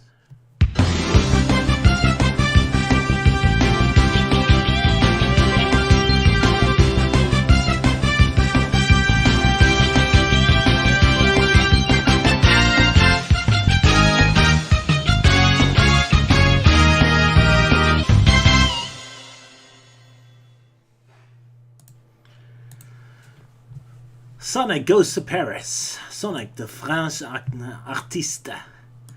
Does anyone want to do a synopsis for this one? Or I guess I will do. I think they're still watching. Fair enough. Oh, yeah, mine just started. This darn delay and ads slowing things down, yeah. Oh, sorry. My bad. Shame on you, Roger. Yeah, shame on you Not for being a thinking cop-out. about your co-workers. Indeed, I don't. Oh well. But yeah, alright, so, Sonia's Choice, a very weird episode. So we start off with a lot of shots of our new city. I mean, I thought at first it was just Robotropolis, but it looks a little more fancy, and I suppose in hindsight it's supposed to be... And right now I have trouble with my voice, so I'm gonna have to take a break. Someone else needs to take over, sorry. Let's see. Okay, I'll try and cover this story synopsis. Right. All right, so we start out with a fancy city with people having the most unique sense of clothing, to put it lightly. But anyway, so it cuts to Robotnik and Sleet and Dingo. They're like, "Oh, we're going to, this place will be the downfall of the hedgehogs," and they're making their plans to set up traps. Like, "Oh, but sir, aren't the hedgehogs already here?" It's like, "Oh, don't worry, I have them busy at the moment." And then we cut to Sonic and the gang, who are busy at the moment fighting off a bunch of flying ships that are shooting after them. And eventually they do manage to destroy them and then make their way back to they managed to leave there. And then we cut to Robotnik, where they have like special fancy artifacts that belong to their the hedgehogs, and he has them in this room, a very Robotnik themed room, where the whole place is booby trapped. So it's like so he sends like Dingo to be the test dummy. It's like, oh, lasers from the statues shooting at them, an electrical barrier, and these two creatures that suddenly come to life and maul him. So yeah, it's like everything is set. And then we cut back to Sonic, Sonia, and Manic, who are greeted by Trevor, yes, the hippie dude. It's like, "Oh yeah, hey Sonic, here's this new gal who's joining our freedom fighters who can suddenly levitate in this one scene." But yeah, she's like helping out in the with the resistance, at least from her side of the world. And she tells him like, "Oh, Robotnik has stolen those priceless artifacts and is planning to like auction them off." So they have so the hedgehogs are planning to get in there and get them back. So so they go in there, they kind of scope the area, just look over it, and then make it back to their like base where they scan like, "Oh, the whole place is booby trapped," so they're gonna try and find some other way of doing it, which involves Sonic walking upside down while hanging Sonia and Manic onto these like little rope things. Little chairs. Who's surprisingly very strong about that. Right. I forgot. They when they scope out the area first, they're dressed up in these French costumes and doing paintings and stuff. They make it into the hold. They make their way slowly down, but then Sonic, being an idiot, decides to wake up one of the statues unknowingly. But yeah, so like lots of stuff happens. They fight off the statues, and the security system gets tripped. They manage to grab all the artifacts and make it out of there.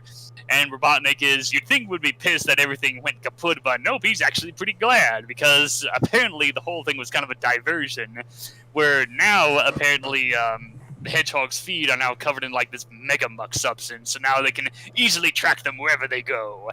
So kind of weird. I don't think that was ever explained, but anyway, so Sonic and Manic get captured, and Sonia manages to evade them, and then Robotnik makes this big announcement, who's like, "Sonia, I have your brother on this side and your other brother on this side. You'll have to make a choice on which one you have to save, ha ha ha."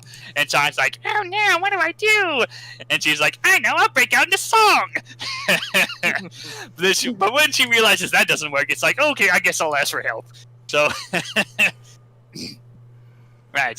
she helps out. So Sonia and the other gal help out, getting freeing the hedgehogs before they get teleported into the roboticizer, and they fight off. Lots of things happening, and she manages to rescue Sonic first. Being the fastest and whatnot, and then Manic gets saved for last, I guess. Which the other gal tries to save him, but no, apparently the plan didn't quite work. But then there's a random spaceship that comes in shooting at everybody. Which then we get a quick reveal, it's Queen Alina, who apparently knows how to pilot a ship, but can't be bothered in doing that to actually, kill Robotnik and do away with the whole Council of Four bullshit. But anyway, the hedgehogs are reunited, they have the artifacts, it's like, here's a toast to our victory, and, one day we will defeat Robotnik and be reunited with our mother, and yada yada yada. Clink, the end. That's about it, yeah. I think the girl's called Renee or something. Oh yeah, Renee, yeah.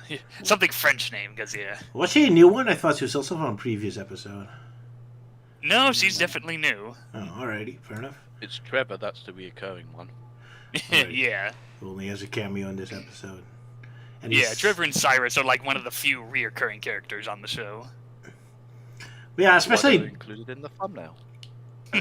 Especially in this episode, I notice how often characters go back to that default smiling face expression.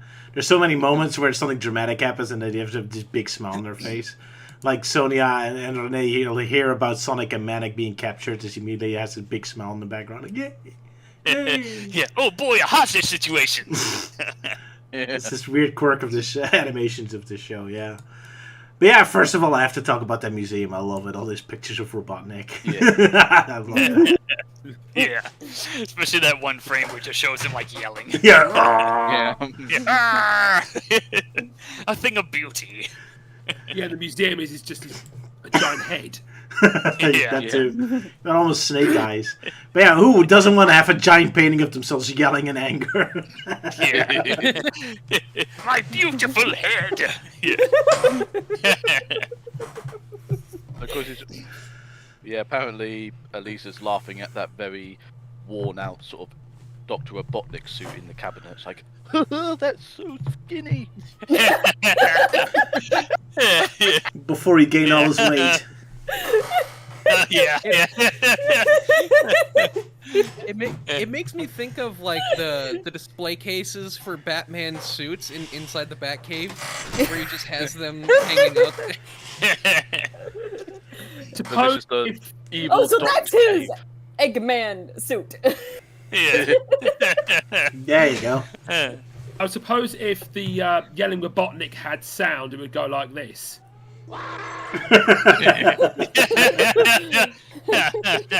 Pretty much. Either that or it'd be... Do it. But very aggressive. That'll be the one on the left. Yeah, or just be like, oh, I hate those hedgehogs. Yeah. Real quick, I would like to point out the whole like part of the hedgehogs fighting against the robot. It's funny that like Robotnik has this seemingly invincible jet fighter that is giving these hedgehogs more trouble than any other robot he's ever built. It's being used as a distraction. And then he spends the first half of the episode building up his security measures in the museum, and that barely goes on for 2 minutes. Yeah, So he's like really proud of his traps, and he's like set up all of these traps, and then the Sleet's like, what happens if they get past the traps? And he's like, oh, I hope they do, because that's not the real trap. I've got more of these invincible robots. And Translation, you have a plan BS. Yeah, there you go. And of course, especially once Manic finds out how to destroy them. yeah, using the hi-hat on his drum set as a reflector shield. Yeah, that's one hell of a powerful hi-hat. Yeah. Yeah, and then, like, so when he figures that out, the next time he sees them, Manic immediately is like, oh, I know how to deal with this, because he's the frickin' MVP. And so he immediately destroys the thing that was giving them trouble. And then Robotnik's like, oh, but that wasn't the real trap! He's got this invincible robot used as a distraction so he can set up traps, so that he can set up traps, so that he can set up a trap. Deception! Oh man, it's plan purple. Yes. And he did almost win. It's only because Queen Alina randomly becomes Deus Ex Machina and comes out of nowhere shooting everything. Yeah. Otherwise, he would have won, basically. Yeah, I can imagine seeing flying off and saying, well, my job's done. Yeah, him My constantly job setting up. is done. Yeah, him constantly setting up trap after trap after trap would make Fred from Scooby Doo blush. Yeah. Or Grand Admiral Thrawn. OG Scooby Doo, Oh, yeah. though. Yeah. Freddy being like, Dr. Robotnik's my kind of guy. Yeah. Well, at least we all know that this would be Fred's favorite episode. So many traps. Now let's find out who Queen Alina really is. Oh my God! It's Big Mouth Fred. Oh, that explains everything. Also, you would think Robotnik would have robots that could test out his traps for him, so they didn't have to do it to Dingo. Oh, yeah. They just Or love something like torturing Very Dingo. silly. Yeah. Yeah. I guess Robotnik was just in a happy mood to send Dingo out there. Interesting to see his skeleton, even with some tools as part of his skeleton. Oh yeah, because he's a robot. Yeah. That was an It's interesting. going to think that his own bones would change as well. Yeah. Oh my god, now I've just seen it on His, screen. yeah, his bones changed like to screwdrivers and like rivets. And wrenches, yeah. Benches. Oh my goodness. Although, also, You go ahead, Lise. yeah, I was just gonna say, it's like, wow, that transformation does more than just mess. It does a lot more damage than I thought. Yeah. Can't be healthy, no. Oof. So, It's like, how is we're all Dingo laughing. still like Yeah. stable after all of this? Is this like just his kind, like their superpower or something? Yeah, they're immortal. Yeah. And of course, we're all laughing at his poor misfortunes. It's like I'm laughing at the lizard. Like, oh, you're a silly lizard. Yeah. You gotta hit the hat. What's up with your hat? You a zombie orange cans, you're gonna die. Look how much money. Ooh, nice hat. Can I have it? No. I kind of feel sorry for those lizards because they got pretty gruesome deaths. Oh yeah. I mean, I'm kind of surprised because one is just touch the laser beam, and you kind of hear it scream in the background. I thought it was that, but later you actually see it back in the background again, and I'm wondering if that's an animation mistake or not. And then the other just gets vaporized. Well, I mean, he was still in the. Well, I mean, he was still trapped in the cage even after shocking himself. So at least he's fine. He's not, evaporated like his brother or whatever. Yeah. Yeah. Pretty gruesome, yeah. Well, also, it's like, what are those lizard things even? Because I thought they were like statues or something, like robotic security statues, but I guess I do apparently feel not. like I do feel like it might be like a reference to Ghostbusters with those two creatures. Like, Oh yeah, Zool. Zool, motherfuckers! Zool! Yeah, Zool and Gozer, yeah. At first I thought it was some kind of weird, like, oh, here's our kind of weird made-up version of, like, Greek mythology creatures, like the Sphinx or whatnot, yeah. I don't know. They have pretty cool face expressions, though. I love it when they look so, like guard dogs. Like when they're guard dogs, I love their faces, like... Yeah. Then it's So I've actually got I've got several notes just about the heist that the hedgehogs pull off. The pointless So first heist. off, like Sonic's anti-gravity sneakers coming in handy again. We haven't seen those in a We haven't long seen time. it in a while. I love how as he's walking along the ceiling and Sonia's like, just 2 more meters, and Sonic doesn't understand what that means, and so Manic translate is 1 more step. Sonic's got a long stride. Yeah. Man. And then, like, as soon as they're on the floor, like, Manic goes up to the lock and he pulls out this, this lock pick, and he's like, "Ah, dude, this won't work," and pulls out a massive fucking hacking device. Yeah. Get out the big guns. Yeah. He came stupid prepared as usual. Where the hell was he storing that thing? Well, he's wearing a backpack. Fair enough, yeah. Yeah, it does look big enough for that thing. And if it doesn't make sense, then just say hammer space. There. Yeah. It's all hammer space like his fanny pack. Yeah. No, his fanny pack is like Mary Poppins' bag. You know, pretty much. Well, yeah, that's what hammer space is. Yeah. Yeah. And like then he like opens it and they steal the goblets, and then like Sonic accidentally wakens one of the lizards. And so Manic is like, "Oh, yeah, just steal all the rest of this." And Sonia tells him not to because they gotta leave. But like Sonia telling Manic not to steal more because they have to get out of there takes longer than him just stealing it. And Manic just rightfully ignores her. He steals like a $50, like a 50 rupee. Yeah. Yes. Is that what 50 rupees are? I gotta check Yeah. the. Yeah, it's purple. Oh, it's more red. Like, oh, yeah, but I need this ruby, sister. I mean, we need more bombs, from that one guy. And lamp oil and arrows. So, Yeah. got the big It's yours, my friend, as long as you have enough ruby. Yeah, I think it's like a 10 rupee because it looks more red than. It does look Yeah. more red, Yeah. Yeah, so I think it's actually a 10 rupee, or is it 30? Yeah, it's like 20 rupees, I think. Yeah. Yeah. Because So green apparently- is 1, blue is 5, red is 20, purple is 50, silver is 100, and gold is 3. Oh no, silver is 100, gold is 300. Yeah. So Yeah, apparently, so that's a 20 rupee right there. so apparently, Robotnik's been to Hyrule. Yes, he has.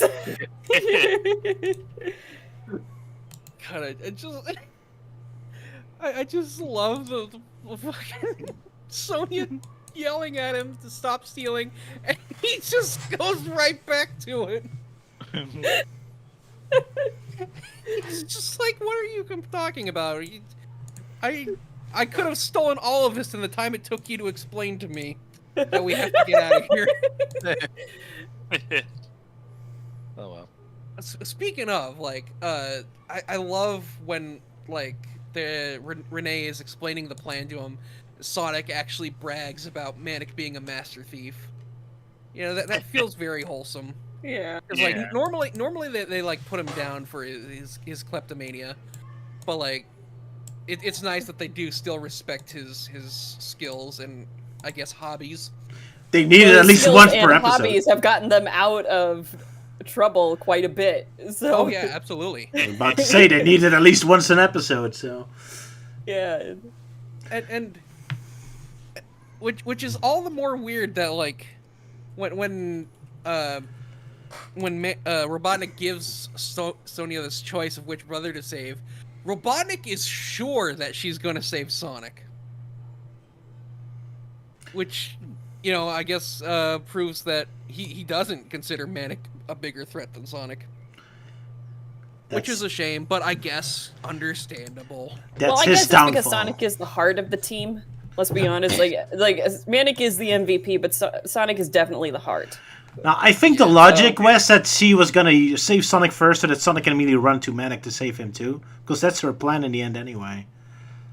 Yeah, because Sonic is the That's not her fastest. plan, So I think that was the logic Uh, behind it. though. No, Well, no, also- the plan was to use an EMP to turn off all power so that the roboticizers couldn't work, and then Sonic could. Actually, no, it wasn't even the idea that Sonic would go save Manic, because Renee and her team were supposed to save Manic, but they, I guess, got stopped, and also Sonya wasn't expecting Robotnik to have backup generators. Top of that, the EMP didn't work on Manix. Did too, yeah. Okay.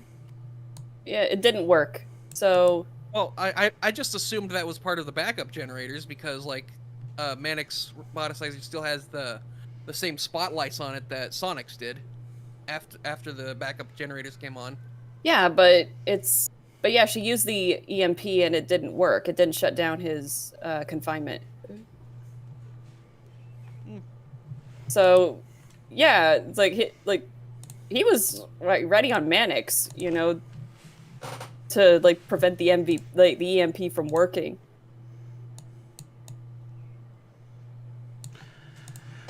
Guess none of us could follow it. Yeah, it's a weird plan. It didn't work anyway because Alina had to come in and save. Yeah, the day. wild card. Yeah, one of the few times she gets to be useful. The designs of Poor the Robotnik.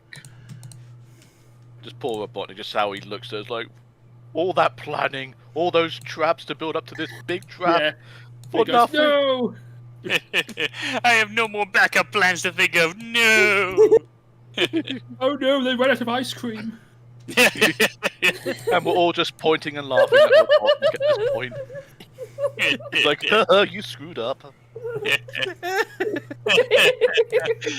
Stupid Robotnik. Yeah. Ice cream. Yeah. Silly Robotnik tricks are for kids. I wonder.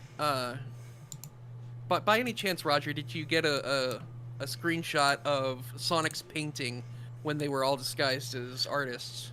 Yes, I Because- did. Sonic is apparently a really good artist, because he can draw a better looking chili dog than the show's animators.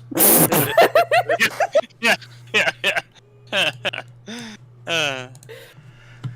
Yeah, that's his passion, I Yeah, guess. you got a chili dog, guys. He also looks so smug about it when Renee looks at it. Yep. Yeah.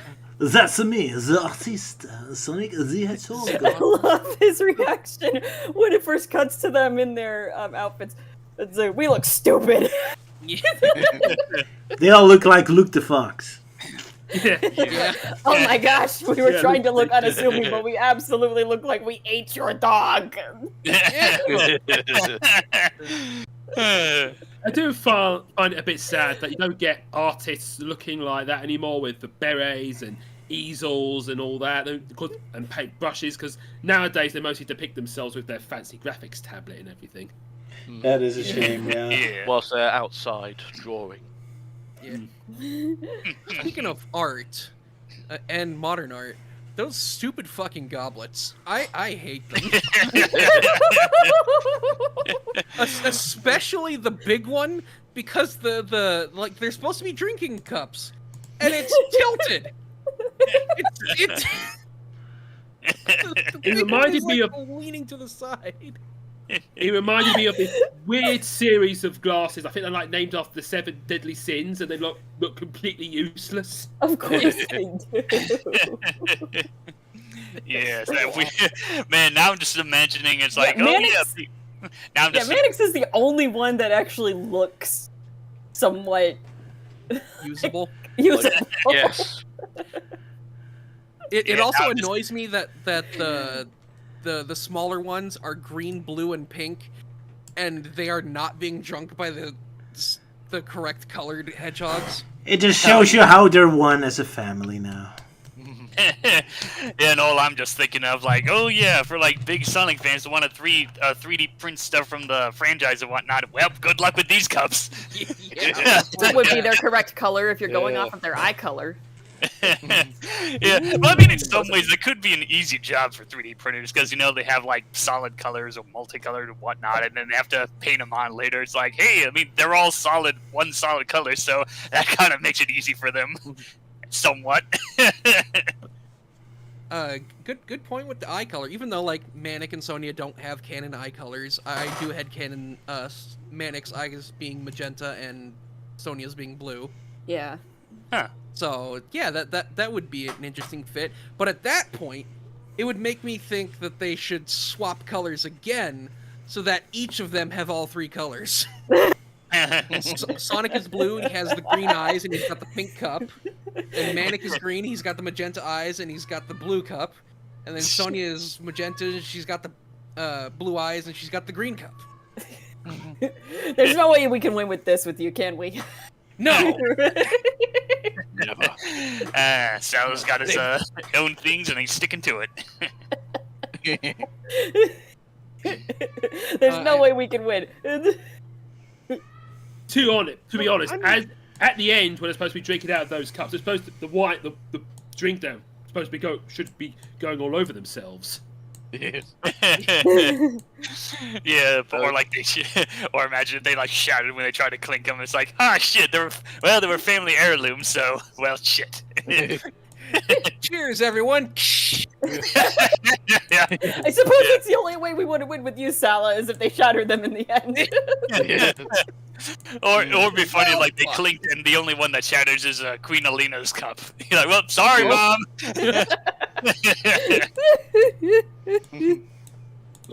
Made by that- the worst glassmith ever. Because I think he must have been drunk at the time. Is that the only reason why they look so wonky? Yeah. In another way, some of them kind of look like ceremonial urns. Oh, Oh, yeah, they no. do kind of. I mean, the big one definitely looks like one. It's like, oh wait, our mom died. Oh well.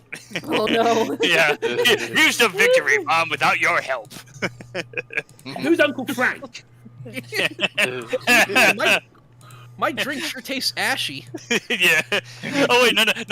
Maybe like that's like the urn of their father. Like there, that's what really happened to him. Oh, jeez. Oh no! Oh no! Oh no. Oh, no. And now we know Oh, why we yeah. never see their father. Yeah. Because he's Oh, dead.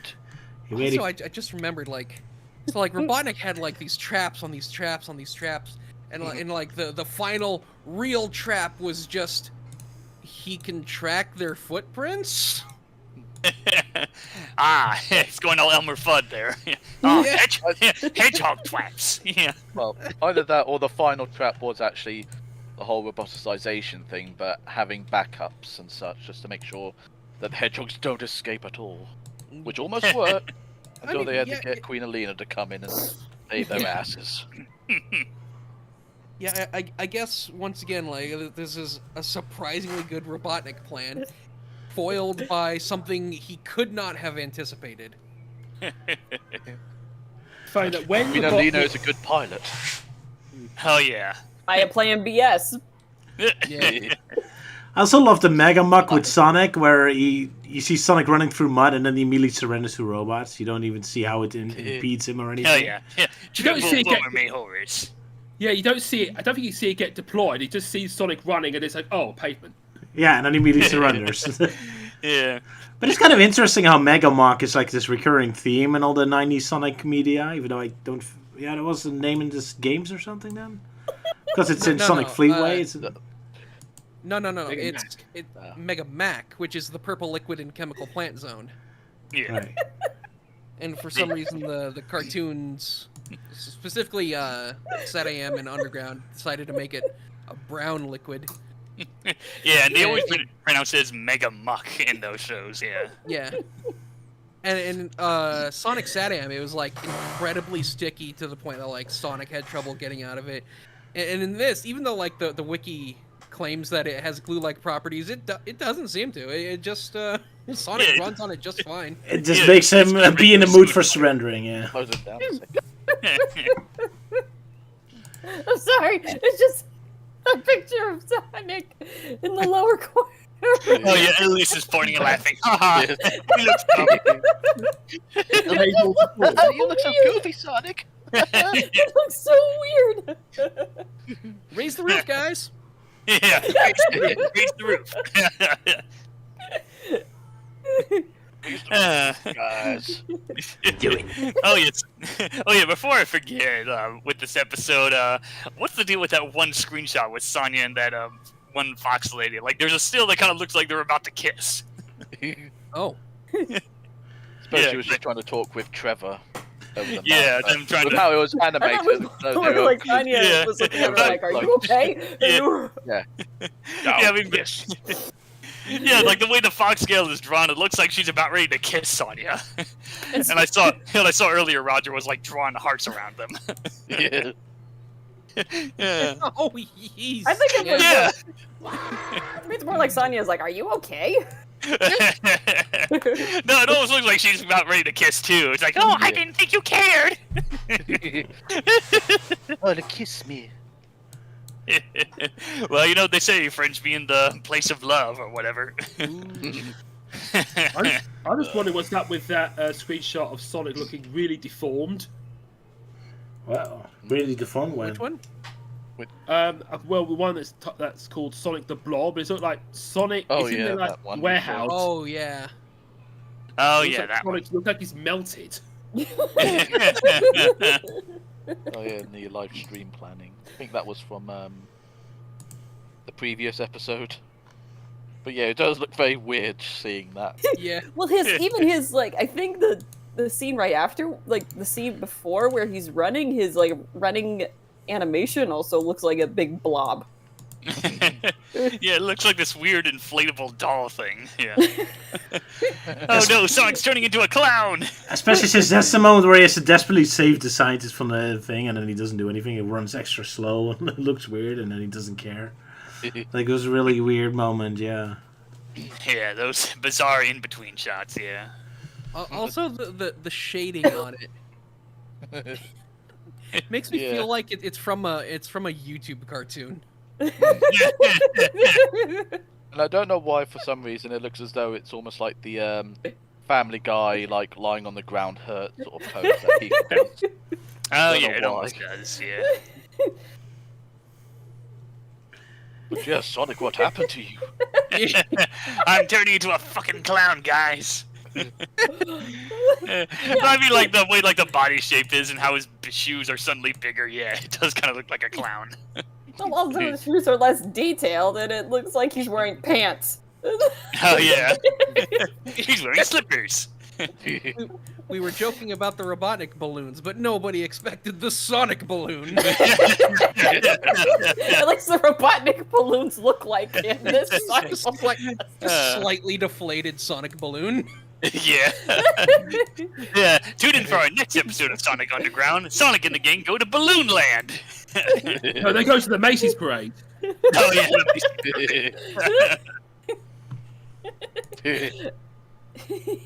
And of course, Melty having a big laugh at Robotnik's expense. Like, Oh yeah, I saw him move that icon. Yeah. Yeah, me and Elise having a yuck over Robotnik and his many, many funny faces. Of how weird the citizens looked at the beginning of the episode, because they looked like something out of like people you get in London's Camden Market. Then Roger assured me, oh, this town is set in like their version of France. So I'm like, oh, so regular French people then. There you go. And the artists are French too, so they're making fun of themselves basically. yeah.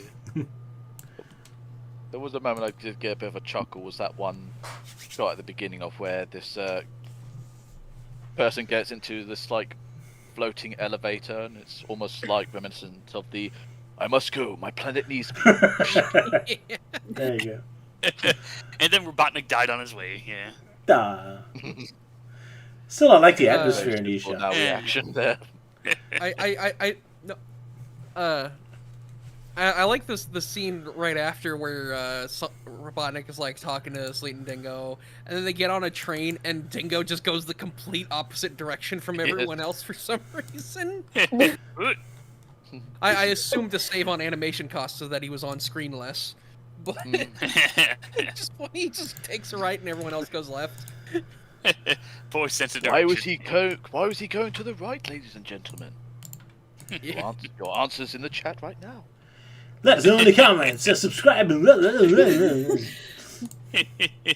Yeah, leave your Why are comments you going right? here. I need to go to the toilet. No, ooh, free pizza. I also love in the battle scene with the hedgehogs and the jet. Like, there's a tree falling towards Sonia, and rather than get out of the way, she's just like, oh my gosh, oh my gosh, oh my gosh. Oh my gosh, a tree! Yeah. And then she like makes the comment, it's like, any bets where the next tree will fall? Sonic says like, Farlock Holt, it'll fall right on us.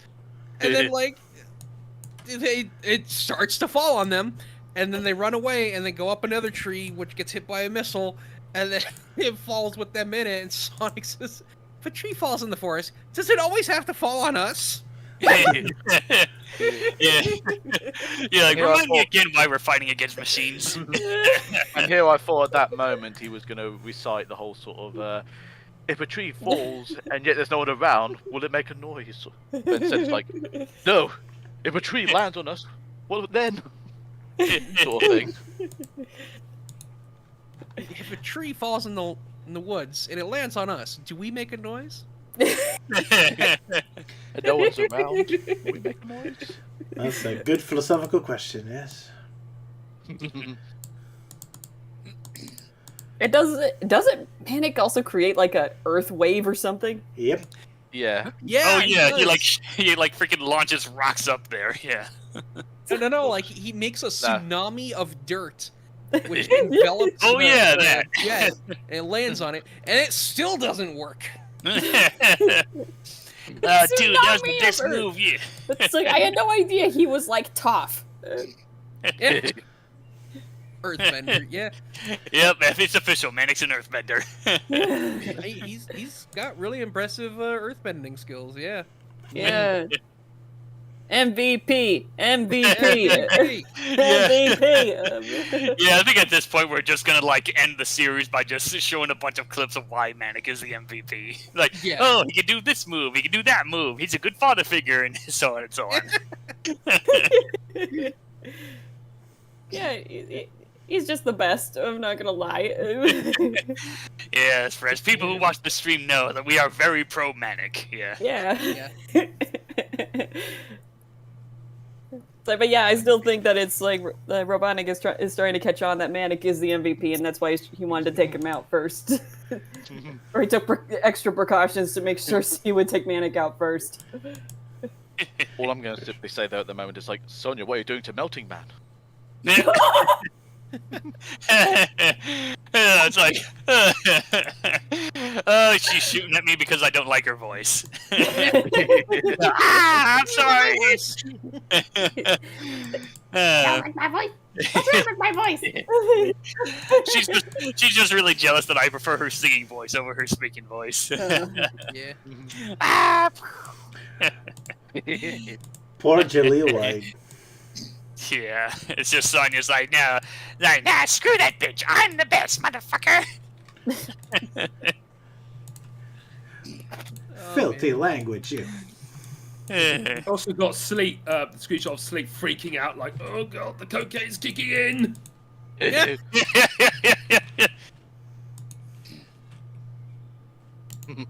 Sorry, I didn't have that screenshot. I'll try to look Well, for it. at least it isn't a live stream thing. Ah. Live stream planning. First, I have to finish drawing Sonia.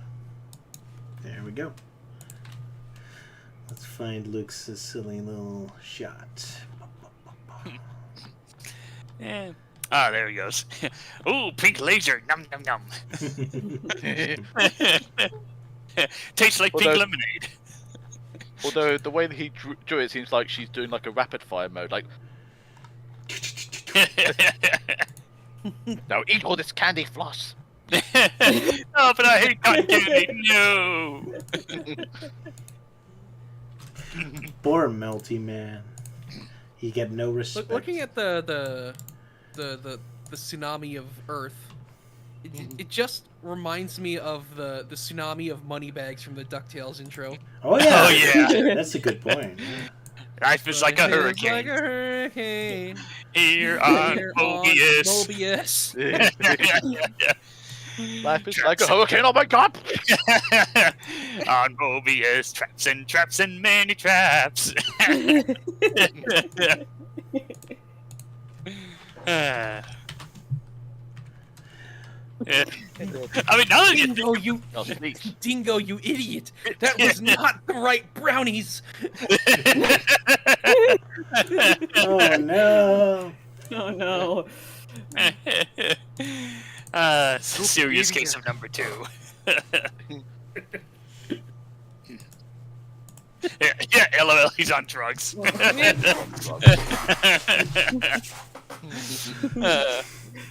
And it's the strong stuff. Oh, Dingo, I'm so fucking high. I could fly. We can't stop here. This is hedgehog country. Yeah. Oh no. Well, yeah. There's a deleted scene of that one episode with the a hedgehog with the iron mask and all those people living in those. Melty, you're out? You disappeared. Give him a second. Okay then.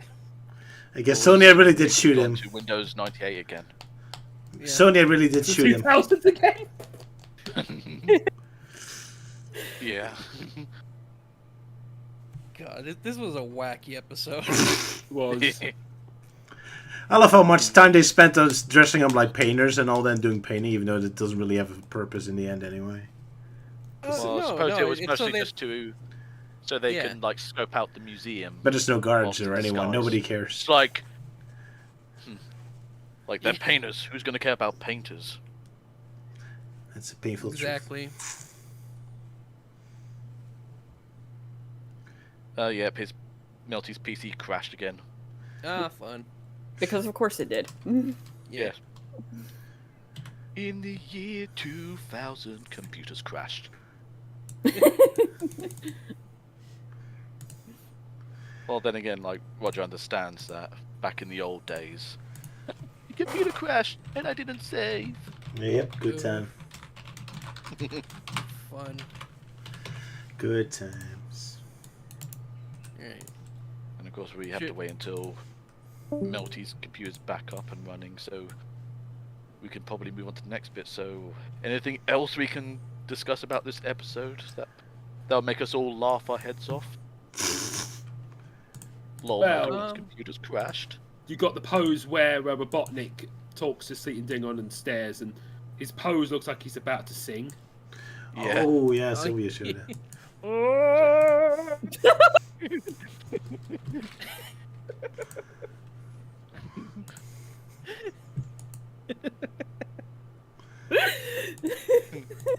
One cornetto, give it to me now. I'm just imagining him. La, La la la la la la. Alright, hello? Nothing, man. Welcome back. Well, at least your computer restarts quickly. Yeah, it was a little what happened last time when I was in that sour mood. But yeah. Oh, yeah. I don't know what happened. I guess it just overloaded from Elise constantly laughing. Yeah, blame it on her. Damn it! Wonderful meter. Also, I really love the expression you just gave Melting Man there. It's like, what? Hold on.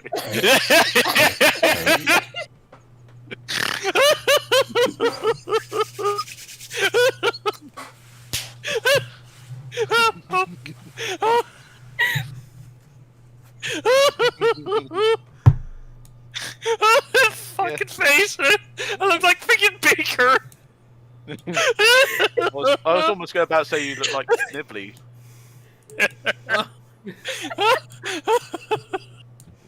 This is your worst idea yet.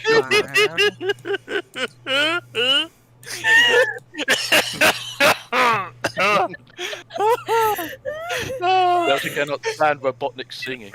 Like, oh my god, he's terrible. I am a genius, I have. Oh yeah, I can do a better singing voice. Just listen. Me, me, me, me, me, me, me, me, me, me, me. And then I became bigger.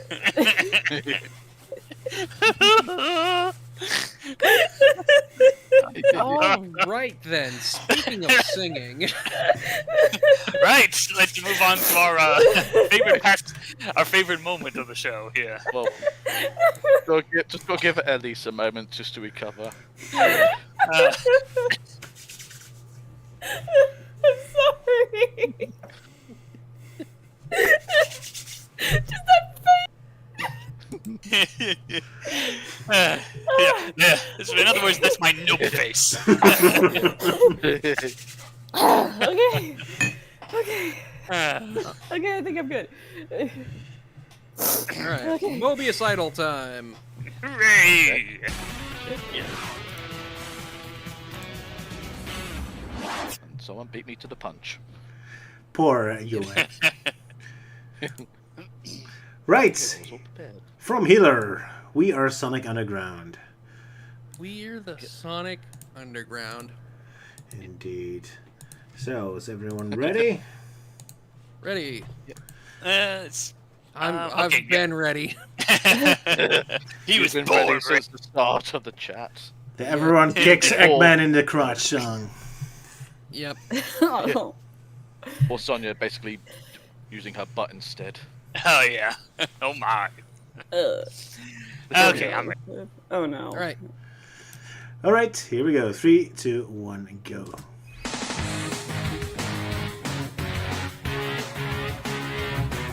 Come in, my friend, welcome to the party.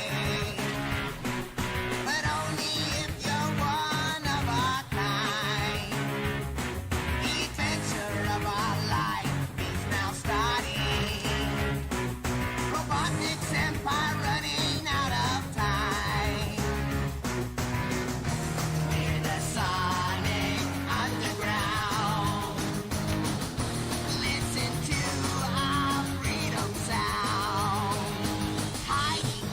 heart of the city. We flood and blend Robotnik's overthrow. It's a dirty job, and no, it's not pretty. Always on the run, always laying low. We're the Sonic Underground. Listen to our freedom sound. Never know where we'll be found. We're the Sonic Underground.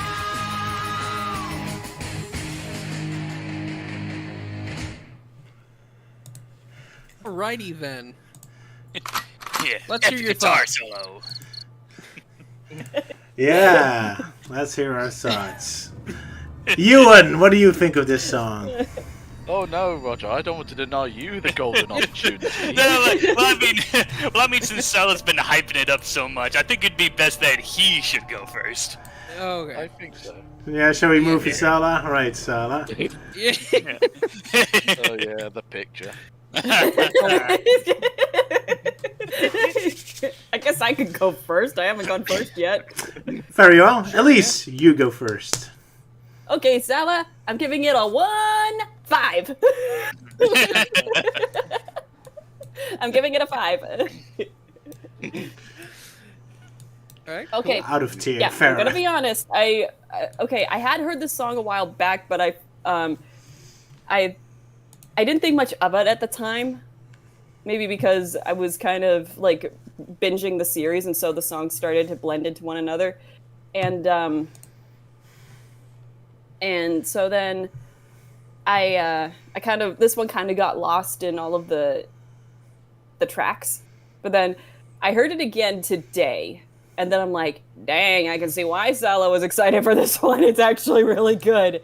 It's got a great beat. I like the lyrics. I like I like how everything just kind of flows into one another. I like the song itself more than the visuals, but so yeah, I do like I like the flow of it. I like the rhythm. I like the beat, and I like the chorus as well. So yeah, I'll give it a 5. Alrighty Just then. it's excellent. So Now you gotta use this then. Sure. where is it? No, just clicked it for you. Oh, okay, thank you. Melty Man, what do you think of this song? Let's see. I would. Yeah, I'd also give this a 5, and not just because Sala has a gun to my head. Yeah. Yeah, Oh, he it's had probably- one to my head too. I just didn't care. Because Well, I I've mean, got my you're- bow in my other hand. I've got my Well, arrow hey, at the you're ready. farther away from him on the desk. You somehow switched places with me, so.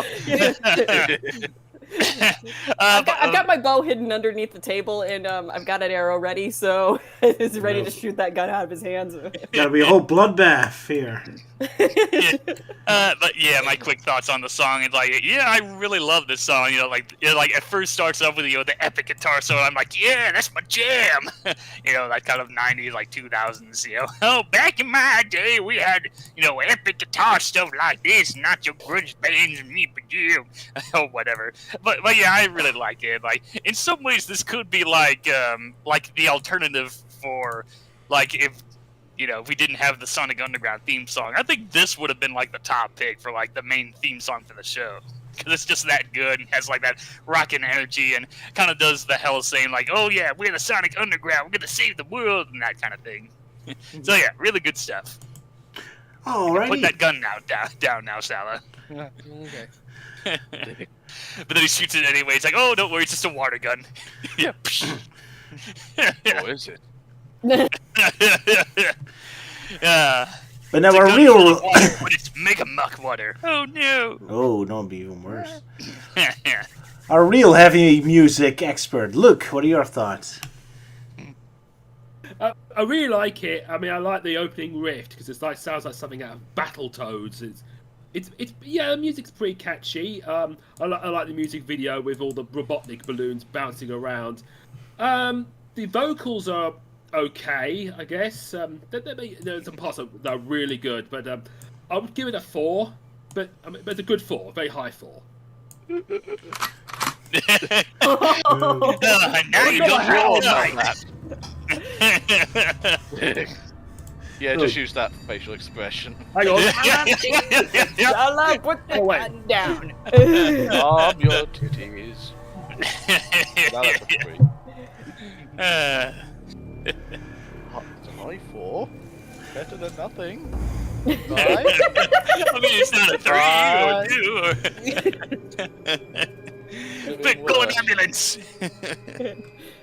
Sala, Monocle. Sala, stand down. Down, boy, down. You give my most favorite song a 4. Oh no. Yes. Yeah, now Sala has a second reason to hate on you, and for that and ranking that other song higher than Sala really hates. Wait, what? Oh yeah, Children Like the Way. You ranked it higher than what Sala ranked it. Did you already rank it then?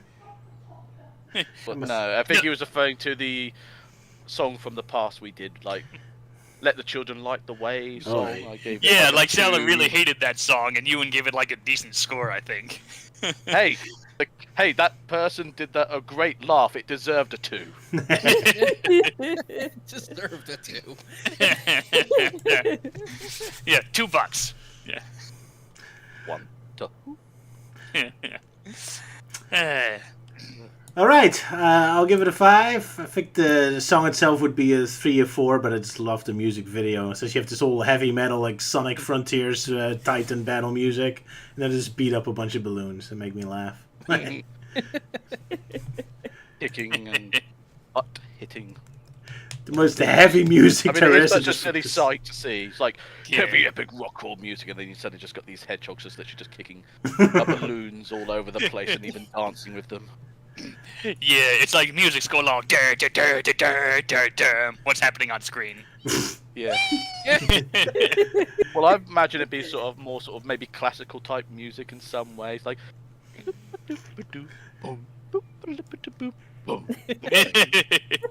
La la la la la. Especially since they do it right in the middle of the Rebel base, so everyone can look. Like, look, this is what we're gonna do with Eggman. This is what we're gonna do with Robotnik. And then Sonic just Yeah, kicks we're him gonna fix- square between the legs. Yeah. Because Right in that's the what penis. Cyrus kind of knew. Like, here, open it while you're playing your song. Everyone In front can of look everyone forward to else. Yeah, it's like those moments at like rock concerts where people are just like tossing beach balls around. Yeah. it. Exactly.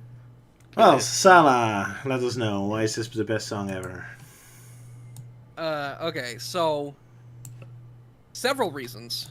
So first off, it's like it's a full song. It's not like radio length or anything, but like it's got two distinct verses. It's got a chorus and then a reprise of the chorus that's even longer and like expands on it. It's got the heavy rock that you really want from like Sonic. Yeah. It could work as like a boss theme in is a Sonic adventure game.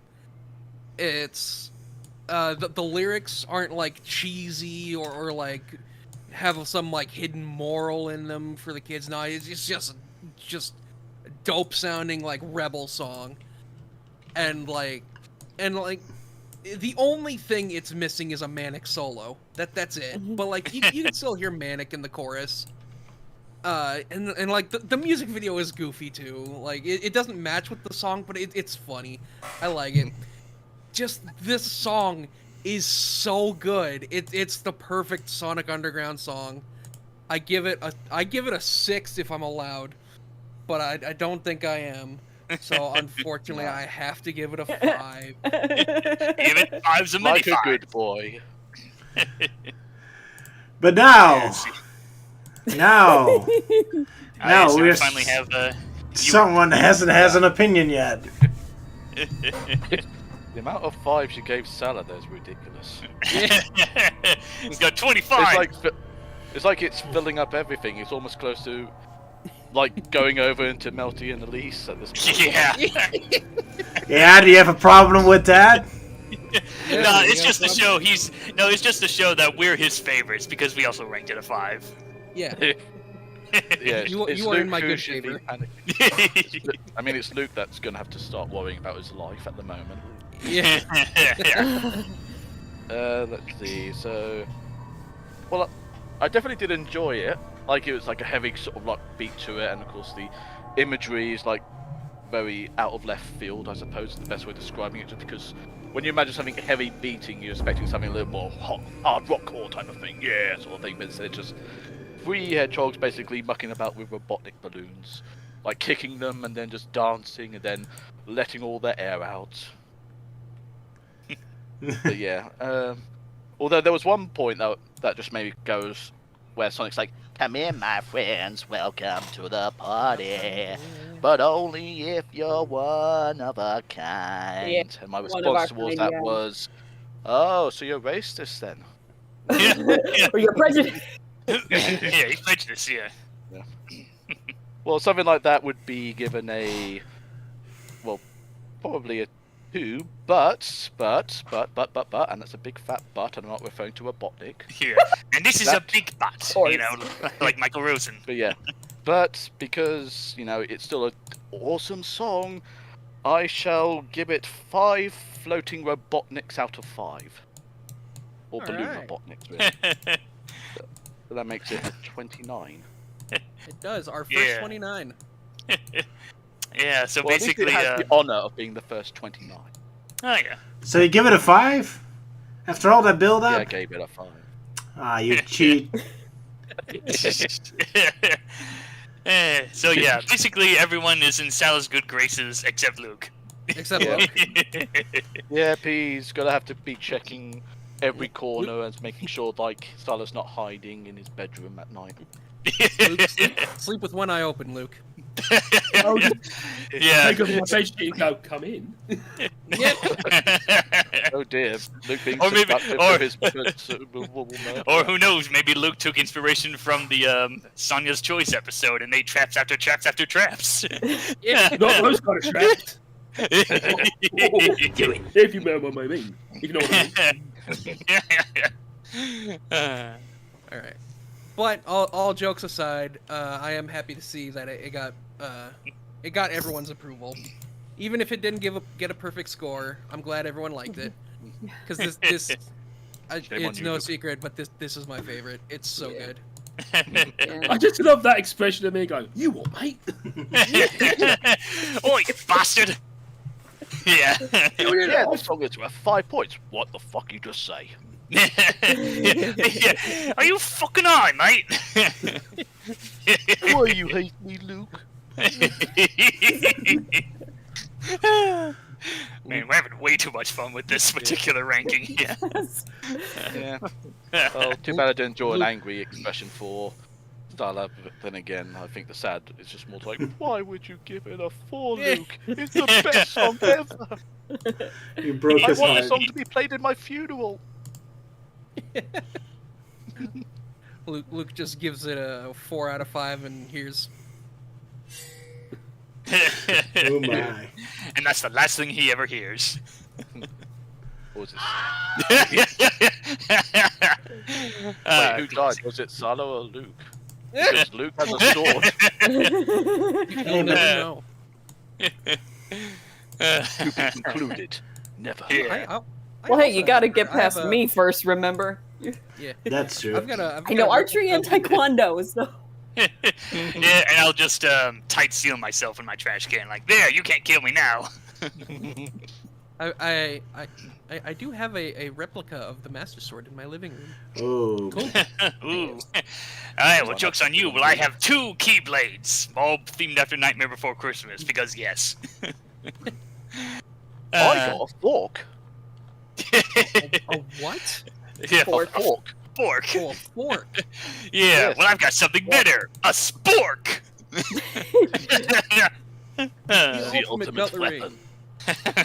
I've actually got a kitchen knife. And I'm talking about one of those big beefy knives you use to chop stuff. A butcher knife. And I'm quite skilled with it. So hey, if I... Screwdrivers. Should we all be petrified at this point? Yeah, well, hey, so if your current job doesn't work out for you, then at least you can apply for a butcher. Yeah. Yeah. No. And meanwhile, Roger's got 2 cats as weapons. Pretty And their main skill is being annoying. much. I'd rather use my neighbors then. They're much better at it. And I've got a couple of solid screwdrivers. Oh my. Oh yeah. Oh yeah, I have one too. It's the 11th one, although it's kind of Yeah. busticated. Oh, nice. Though mine's kind of busticated because it won't close Yeah. anymore. Yeah, and I've got like miniature versions of the Doctor screwdriver and the Master's Oh, yeah. laser screwdriver. Oh, nice. Well, the picture now on screen, of course, Salo's like threatening everyone except Roger, who's fast asleep. Also, Yeah. Sala in the corner is laughing at Ewan. It's like, oh, you're gonna go, you. You guys are going to die. No, Maybe it's just a perspective trick. He's actually pointing at Luke. Yeah. Like, Yeah, like, you how are have you a gonna silly die, monocle. Luke? And Luke's just like, oh, not again. Poor Luke first gets struck by lightning and dies in the hospital, and then Sal comes after his ass. Well, hey, I was the one who got you better in the hospital, so Oh patched you yeah. back up. So. And yet they never paid your bill. In England, we got free healthcare. Oh yeah. Yeah, I forgot you guys were. Oh, But yeah, did You it guys once, were can a do it again. civilized country. So. next song. Did it once, I'll do it again Yeah. if I have to. Yeah, right. So next song. Yeah. Next song. Sonia's choice. Never easy for us. All right, everyone ready? Hold Yep. on. Then Yes. 3, a 2, a 1, a go. Why is it never easy for us? Why the road that we travel always so rough? There's no easy choices, never clear cut. Oh, why? Tell me why is it never easy for us?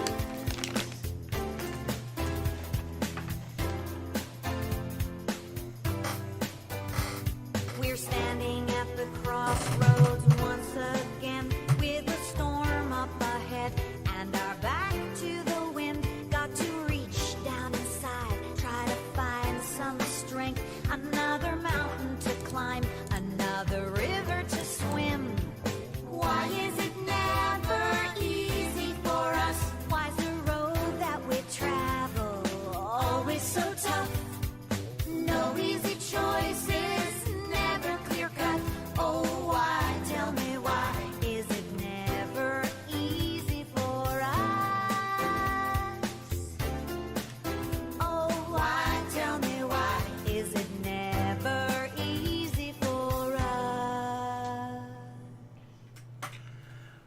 Poor Sonia. And then immediately after the song is over, you see cut back to them being super happy about it.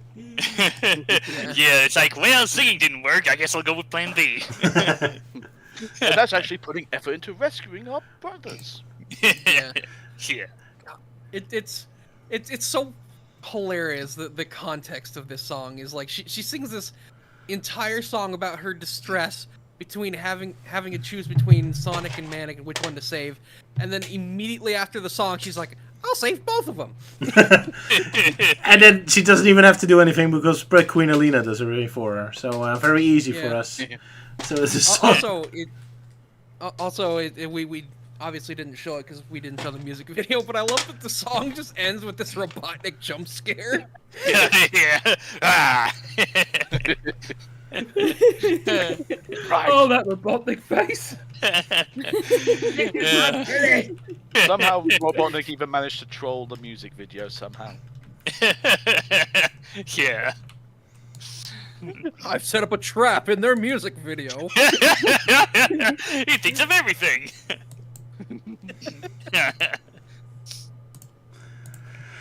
Indeed. So that's already a lot of reviewing before we even judged anything. Who's first? You know what? Since Elise was never the first before, you get to do it the second time. Elise, you're first. Oh, goody. Sorry, there's a robotic face. Okay. Very 80s cartoon-like for some reason. I don't know why. Yes. Yeah. Yes, it is. Okay, my thoughts on this song. I guess while listening to it, I thought it was okay, but now that it's over, I'm just kind of thinking about it, and I'm like, it doesn't really stick with me. I mean, it's not bad. It's just, it's not that memorable, to be honest. I mean, when you're listening to it, it's fine, and it is pretty good. It's just, it just kind of has this forgettableness to it, so I think I'll give it a 3. All right, fair enough. The generic score. Yeah, Melty, you're next. Yeah, I might as well go next. So, yeah, this was kind of interesting. One of the few songs Sonya gets to have like a solo, of course, with her brothers singing in the background. So, right, so context aside of why she's singing it, yeah, I'd give this a 4. There's a few reasons. I think it's like after I listen to that song, I'm like, wait, the music, it's kind of like, for some reason, the music just really sounds like something out of a Sonic game from, like, the Sega Saturn, you know, like Sonic R or the Sega Saturn version of Sonic 3D Blast. Like, the end if it's just the credits, music, yeah. I could easily imagine it playing in those games. Like the end credits song, yeah. Yeah, like an end credit song or an options menu kind of thing, yeah. Hmm. Yeah, so aside from that, yeah, some interesting video visuals there. I think they're a little more tame, like aside from, you know, Robotnik trolling the videos like, oh, I'm in the music video now. So, and yeah, as I've mentioned several times in the series, how I think that Sonya's singing voice is better than her speaking voice. So, yeah, like, I liked it. Yeah. All right, fair enough. Ewan, what do you score? I think I might give it 3 spinning jump scare Robotniks out of 5. Very well. I mean, it's nothing too memorable and such. I mean, could have given it a bit of a lower score, but nah, I think maybe a 3 is a decent enough score. It's not. It's like it's not memorable, but neither is it like terrible either. But although I am kind of a bit annoyed, not only by the fact that you decided to put a laughing Robotnik on my thing, but also because there's a moment of where both Sonic and Manic basically are falling to the ground, and I was expecting to see the, you know, the Wile E. Coyote sort of like impact to the ground sort of effect, but it never came. I was so disappointed by that. Like, where was the kaboom or something? Yeah, where's the kaboom? Yeah. There's supposed to be an earth-shattering kaboom. It's also kind of funny because it's such Well, sad, cheerful music where you see them fall to their deaths. It's kind of so emphatic. Well, it's somber music. But yeah. I'm still just expecting the piano sort of, but it never came. But I also love that while you see Sonic and Manic falling, you see like Dingle on the top going, oops. Like he caused it. Oh, sorry about Did I that. do that? Sorry. And then he's just like, damn you, Dingo.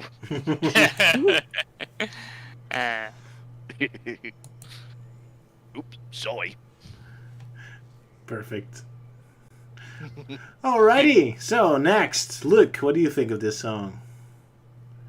I was going to make it a 3, but after seeing Robotnik gate crashing the music video with his face going, "Get in my belly!" Get in my belly! Yeah, I would give it a 4. And also, there was a very weird bit where Sonya paints a portrait of Sonic and Manic, but Manic is missing his waistcoat, and then I couldn't make out what's happening next. Like there was something on legs that walked away, and then it turned into ash.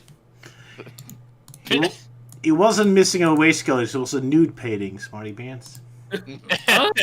Oh, I see. Yeah. Oh, yes. Draw me like one of your French maids, dude. Oh no. Well, that's another reason why Manic is the man. and that's another reason why Manic is the MVP. Best for porn artists. Oh, God. no. No idea, mate. Elise is not amused. Yeah. I regret making that joke. Put the bow and arrow away from me, please. No, I forgive you. She doesn't forgive Melty though. Alrighty. He's not here. Sala, is this song also worth a 5? No. This is one of the songs I'm not too fond of. Originally, I was gonna give it a 2 because, first off, like, you know, the context kind of ruins it, and like, it's you know, as Elise said, it's not a bad song. It's all right as itself, but you know, the context kind of ruins it. It's just also kind of a weird thing on their discography. But you know, I will give it an extra point for the Robotnik jump scare, so I'll give it a 3. But also one thing that bothers me is the line like with a storm up ahead and our back to the wind. It's kind of a mixed metaphor because back to the wind means you're in a favorable position, but like I get that, like, you know, not when you're heading towards something bad, but it's you know, mixed metaphor, so I kind of don't like it for that as well. So I give it a final score of a 3. Fair enough. Yeah, I think I'd also kind of give it a 3. The only thing I liked is indeed that the song feels so out of place where you see Sonic and Manic falling down. It kind of got a chuckle out of me. Other than that, I'm just kind of like, eh. Oh well. One of those songs, I suppose. I think that comes to 20 points. 20. Not too bad, I Puts suppose. it alongside Have You Got the 411, Not Always What They Seem, and The Cosmic Dance. Interesting assortment of songs. Indeed, that's what you get for genericness, I guess. Alrighty, now we're done with idols for today. Now it's time for Fleetway, the grand finale of the big 100 finale. Yeah. Not the finale, but certainly some kind of finale. Dun dun dun. 100's issue. Yes. 100 if you with free transfers, and it's been released on April 1st, which means the whole story is just a big April Fool's joke. Imagine if that was the actual case, where the whole ending story was just the whole April Fool's joke, and it's like, psych, this is what really happened. That would be something, yeah. Right, let's begin. Let's do a synopsis. Anyone wants to do the Sonic portion of the story? I figured Ewan would have the honor of doing Fleetway's 100. Well, we cut it in 4 portions, so... Yeah. Yeah, I mean, technically it's just one big story, but sure. Yeah, part 1 and part 3 aren't unclaimed yet. I guess I'll do part 1. So, starting off where we left up last time, Super Sonic is about to escape from the Dimension Portal, but releasing him would also destroy all computers, so Sonic thinks, hey, let's send him into the Robotnik's world, so we really kick all of his machinery out of the way. So, the Omniviewer does that. Super Sonic and his comet is sent to the regular Sonic world, while Sonic himself was trapped in the special zone. And all of Robotnik's machines are broken up. All the Badniks immediately get destroyed, all the people are rescued. And Robotnik's evil Minecraft-playing computer machine is also destroyed. So Robotnik's not very sad. He can't play his silly video games anymore. So he immediately wants to have revenge. He's about to attack Knuckles in anger for it, but of course that's for later. Meanwhile, first we look at Super Sonic, who's very angry. He's finally released after all this build-up, all this terrifying waiting. He's finally escaped, and he's ready for his big vengeance, his big attack. So he flies right towards the Freedom Fighters, who are still bickering among each other because they're still confused what's happening. Sonic barely has time to explain what's going on when, boom, here's Super Sonic. He shoots his lasers, hits them right on, and they all survive with no problem, so... apparently he's not doing very much. And then Super Sonic's power is already up and he's defeated, but nobody having to do anything. So Super Sonic runs away scared and confused, and Sonic jumps into the Omniviewer to help Knuckles. The end. That was anticlimactic. Jeez. Yeah. Yeah. What, the build up only for it to suddenly be all like, oh wait, he just lost all his power. Well, that was anticlimactic. We waited all these issues for this big epic fight, and this is what happened. Sonic versus Super Sonic, a fight you're never gonna get anywhere else. This is the big moment. I still don't understand what the concept of Super Sonic as a separate figure is, but it's kind of confusing. guess it's just a demon with Sonic shape.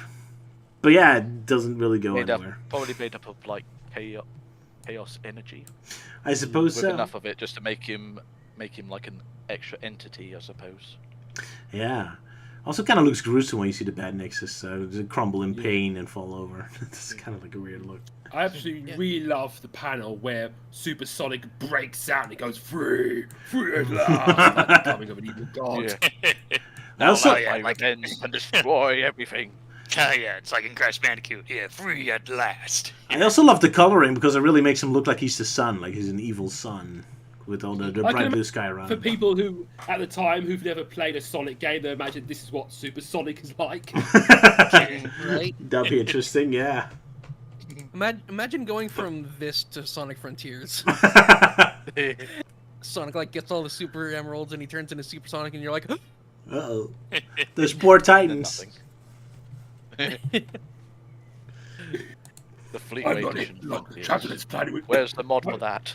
He'd be like, I'm not trapped on this planet with you, you're trapped on this planet with me. On this planet with me. There we go. it, That would it be was, cool.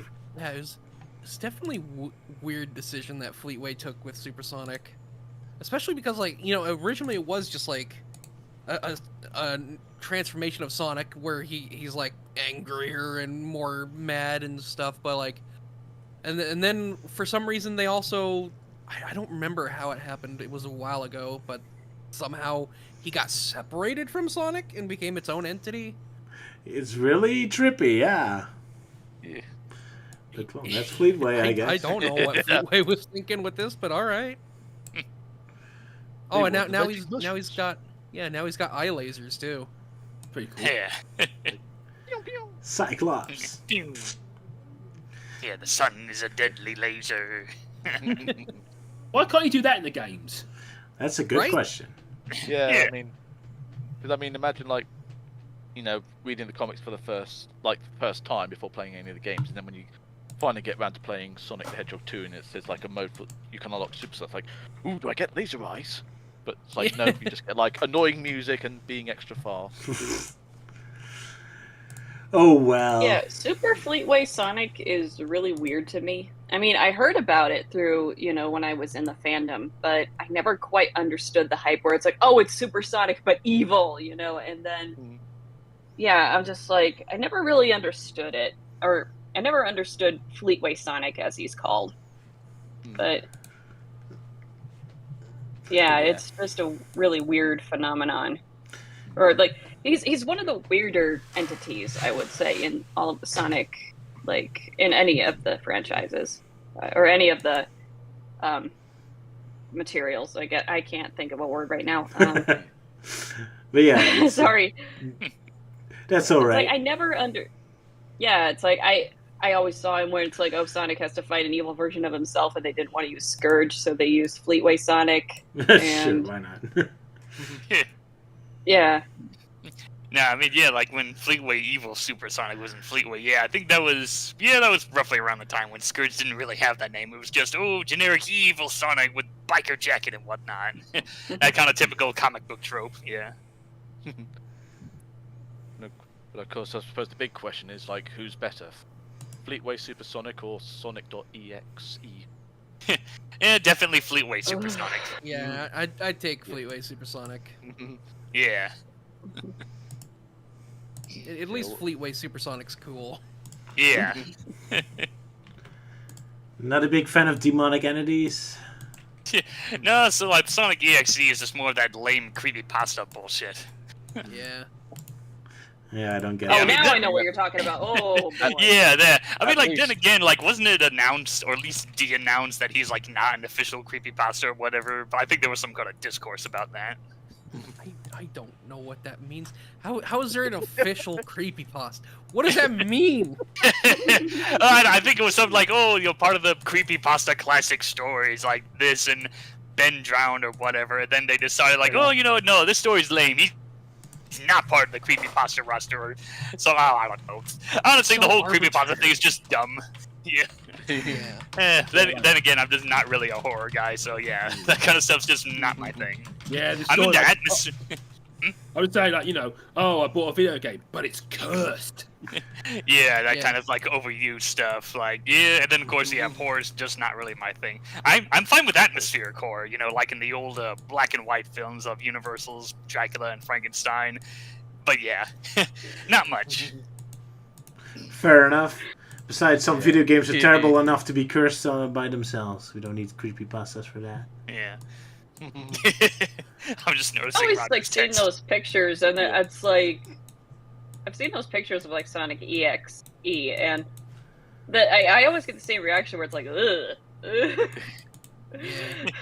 Yeah, maybe that's why. It's only people like it only for shock value, which yeah, that's another thing I'm not into. Yeah, well, I mean, when you stare at it long enough, then that's when it does start to get creepy. But when you just get it at a glance, then it's like, ugh. Or it feels like edgier than Shadow ever was, or even at 9. It's edgier than Shadow and 9 put together. Could be worse. Could be Garfield. Oh yeah, that stupid Gorefield thing. He Yeah. really has creepy Oh. pictures. I don't understand why people want to take such wholesome franchises like Garfield, from what I've seen, or like Winnie the Pooh, and then turn them into slasher films. And I'm just like, it's like, what is wrong with you people? I'm sorry, but that's one of those things where I have to question. I did hear a Like, theory. okay. A horror version of Peppa Pig. Yeah. It's like, I have to question, are you okay? I did hear a theory on Garfield. It kind of did make sense, but yeah, for the others, it's just random. I'm guilty as well. I mean, I made Santa Claus the bad guy in IMP for no reason other than lol. So I'm guilty. I did see that episode, by the way. Yeah. Yeah, That was a parody. as Plushy says in the comment, it's subversive. It's the irony of taking something very innocent and corrupting it into something dark. But with Garfield, there is a logic to it because he is constantly tormenting John, and even the normal comics, he's always just sarcastically Sure, making yeah. fun of him. Yeah. So. Yeah, and then of course there's another subject, yes, oversaturation, like mascot horror, Yeah, and how that's tiresome true. that's become. Yeah. That's true. Well, But it yeah, just goes to show you we can't have nice things because they're going to get corrupted. But that's our point, which is really sad. Yeah, I mean, poor Winnie the Pooh's already getting corrupted as is. Like, first the stupid horror films, like, oh, it's because he's public domain, and now they recently announced, like, oh, there's gonna be a new Winnie the Pooh film that's not the Disney one. Like, oh, cool, and it's gonna be made in AI. Well, shit. What the heck? Poor Winnie Yeah. the Pooh, and he's such a wholesome and innocent character. Yeah. Yeah. He deserves Well, better. Well, let's be Yeah. honest though, as Plushy DX pretty much mentioned, like Roger beat everyone to the punch by making Winnie the Pooh evil. Oh yeah, from like way back in IMP. Yeah. And it was over because he didn't get his own movie, because like Tigger and Piglet got their own films and he didn't. And now he did have those, but yeah. I'm guilty as charged, yeah. I know. Well, I mean, hey, like, it's kind of funny, like, with you having Pooh being evil, like, oh, technically part of, like, public domain. It's like, oh, now he's not in the public, well, now he is in the public domain, so, As if I ever let that stop me anyway. But yeah. And all the while we're just pointing and laughing at poor Supersonic. Everyone except Roger, because I guess, Yeah. yeah, he's too busy with the cat on his head. Yeah. So Exactly. back on the subject of Supersonic,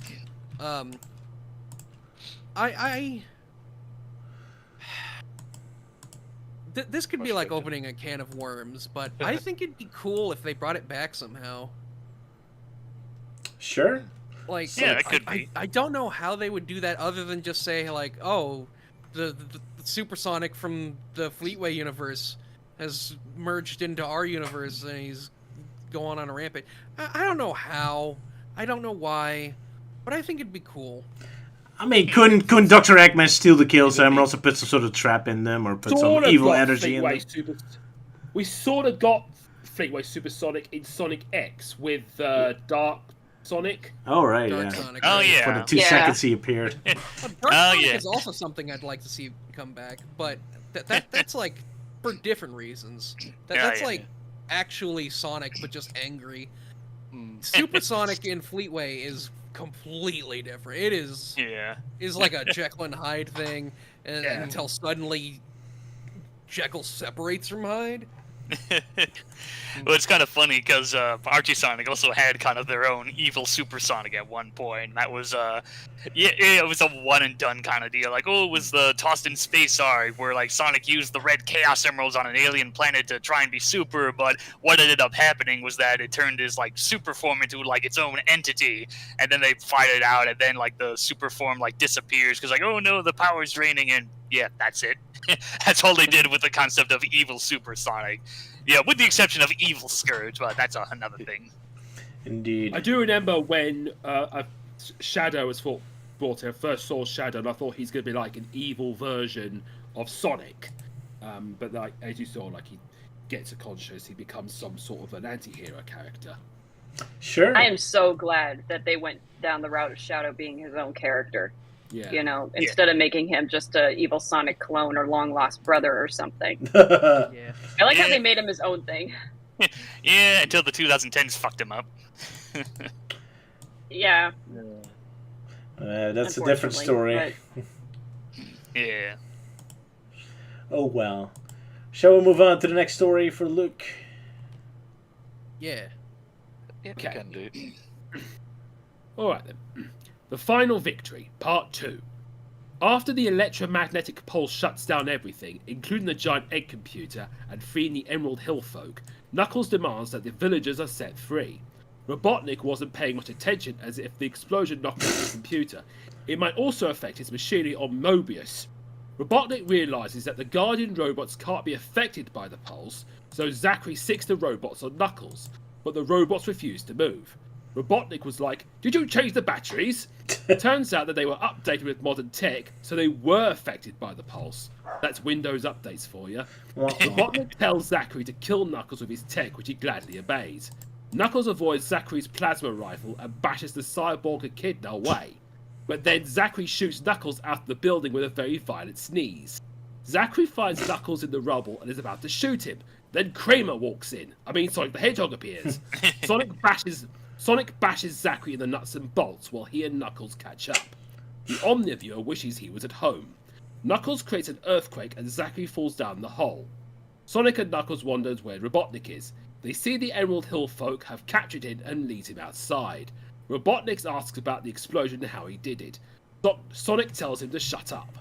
With Robotnik as their prisoner, they are on the road to liberation from his tyranny, and Robotnik ends up being very purple-faced from being forced to drink Ribena. Sure, why not? Yeah, well, that's definitely a beverage I've never heard of. It's basically a purple fruit drink. Ah. Poor Zach, falling off a cliff yet again. He loves his falling off cliffs, I guess. Yeah, I think this might be the last time we'll see Dr. Zachary. Oh, really? So he falls to his death Yeah. now? Oh wow. Well, not really, but apparently the writers ended up forgetting about him, which was kind of annoying because of the fact, consider the fact I actually like the character, but Yeah. after does like return- maybe one brief mention, and then that's it. Like they completely forgot about him, and when they were questioned about like future occurrences, and they're like, "Oh yeah, we kind of forgot about him." Oops. Man, that sucks. Because, yeah, Zachary was kind of a cool character. And adds a bit to Knuckles' history and whatnot. And then they just, who? Yep. Yeah, he does return in Sonic the Comic Online. Yeah. Yeah, I figured. Good. Yeah. Maybe Alrighty. we'll cover that someday. Yeah, maybe. So much to cover. Yeah, I do like at the bit where Robotnik asked Sonic, "How did you do it?" And Sonic was like, "Oh, shut up." Yeah. Especially with how with the panel just changes. So it's like Robotnik's right up close, and then when Sonic says "shut up," and he's like pulls back, it's like, Why so purple? It's like Freddy's. Yeah, that's a frozen Matsunuki. and of course he's being so angry, like as Luke mentioned, he's like turning purple to the point that Porker's like, "Are you okay, Robotnik?" Do you need a doctor, man? No, he's just constipated again. Eggbound.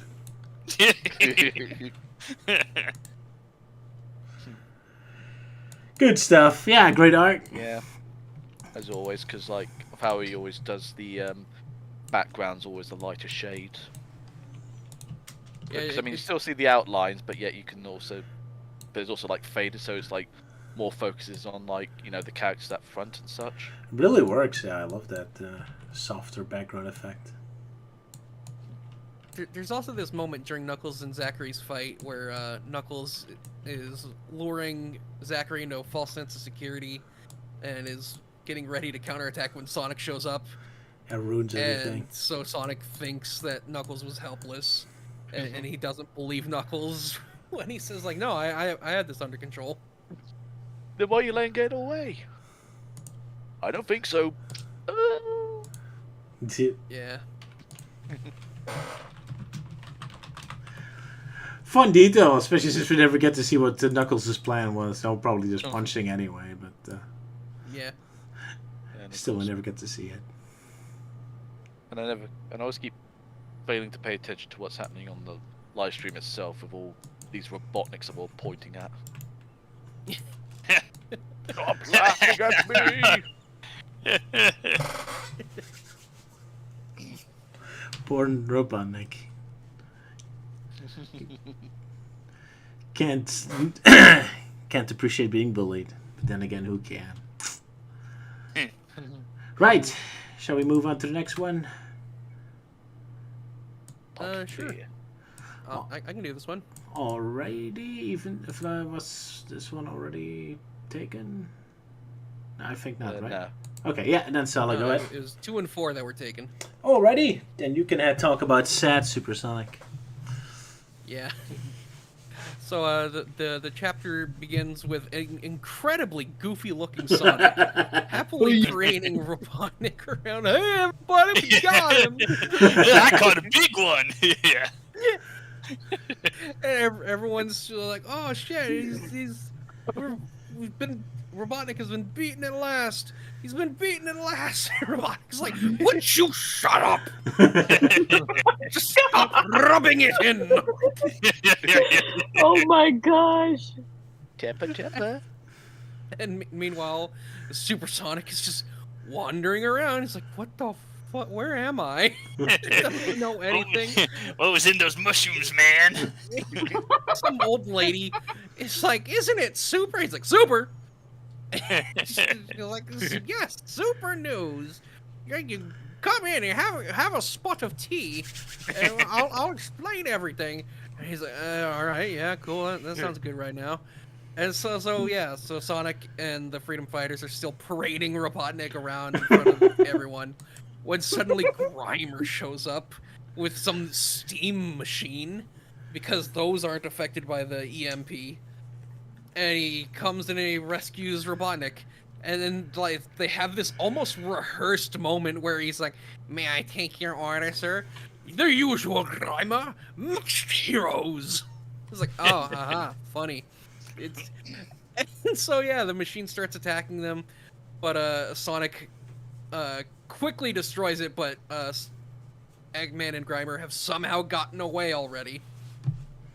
The museum curator is, like, incredibly annoyed that Sonic would destroy a valuable antique, but, like, Sonic's like, "Oh, now it's a puzzle for you." Yeah, somehow Robotnik and Grimer ran away in such a short time, to the point that not even Sonic can find them. And Truly to the be fastest things continued. alive. I mean, you know, Robotnik's always faster than Sonic. Just Yep. like in the games, yep. Everyone knows this. What's up with Sonic's face as he's running towards the robot? Yeah. Channeling Like his he's Ken got all Penders art. EMT on them. Kind of reminds me of Ken Penders art a bit. Ooh. Nah, I think Sonic's also constipated as well. Fair enough. Ah, shit, gotta find a toilet. Then I don't want to know what Also, those what the- orange clouds are behind him. So what the actual hell is the onomatopoeia of this freaking steam machine? Tapakita, tapakita, tapakita. I feel like that's a reference to like some kind of story. 'Cause I remember there was something like, oh, this machine and it makes like tapakita or something like that. I don't know. Sounds like a dish, like food. Like Indian rice dish or something. Yes, I'll take an extra serving of tapakita.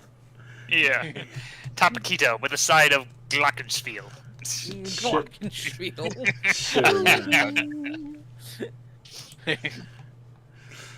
And a big serving of mashed heroes. Mashed heroes. Of course. But yeah, that makes me wonder how the actual robot properly works, considering the fact like Grime is just mainly just shoving coal into its boiler. Yeah. It's like, what's the electrics to it? Like, how does it exactly work? Yeah. It's clearly got some kind of AI because it's able to like grab things and attack. Well, Yeah. I mean, if it has well, electronics, it's almost like. computers in it. Yeah. I mean, if it's steam, and if it's got electrics in it, then why exactly is it steam powered to begin with? Yeah. Yeah. I'm not That's sure that's how a there should- steampunk robot would work. Yeah. There should absolutely be some levers that Grimer is pulling, but no, he's just shoveling coal.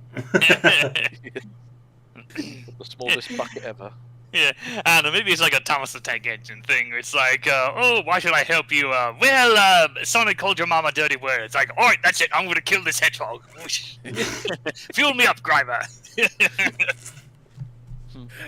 The only possible explanation is that this machine is programmed to occasionally reach out, grab, and lift, and then swipe at something else. Yeah, I And guess it so. just so happened that he aimed it correctly. Indeed, yeah. Oh well, guess evil scientists were just very forward-thinking like that back in the day. Yeah. This will come in handy somehow. It's getting close to 4 on my end, and I need to go. But thanks for the live stream, guys. Yeah, thank you. Oh, yeah. No hanging out. worries. Yep, Hope you Yeah. enjoyed your parade and Yeah, see I'll you talk next to you time. guys later. Yeah. Bye bye. See Alright. you next time. Yep, See you guys later. You. Fair enough. The stream has been going on pretty long. Yeah. Oh yeah. I mean, one thing I was imagining, like, imagine the dark implications if Supersonic managed to get his memory back as he's literally in the house of the old lady as he's eating soup. It's like, now I remember what I was doing, and then just blows up the entire place. The old lady says, no, not until you finish your vegetables. Oh, okay. You won't get any pudding. Yeah, finish your hotcakes there. Fine. Well, I meant the hotcakes are good, but the syrup's delicious. The panel where Sonic takes Robotnik to the what looks like a courthouse, it kind of looks like the Hall of Judges from Judge Dredd.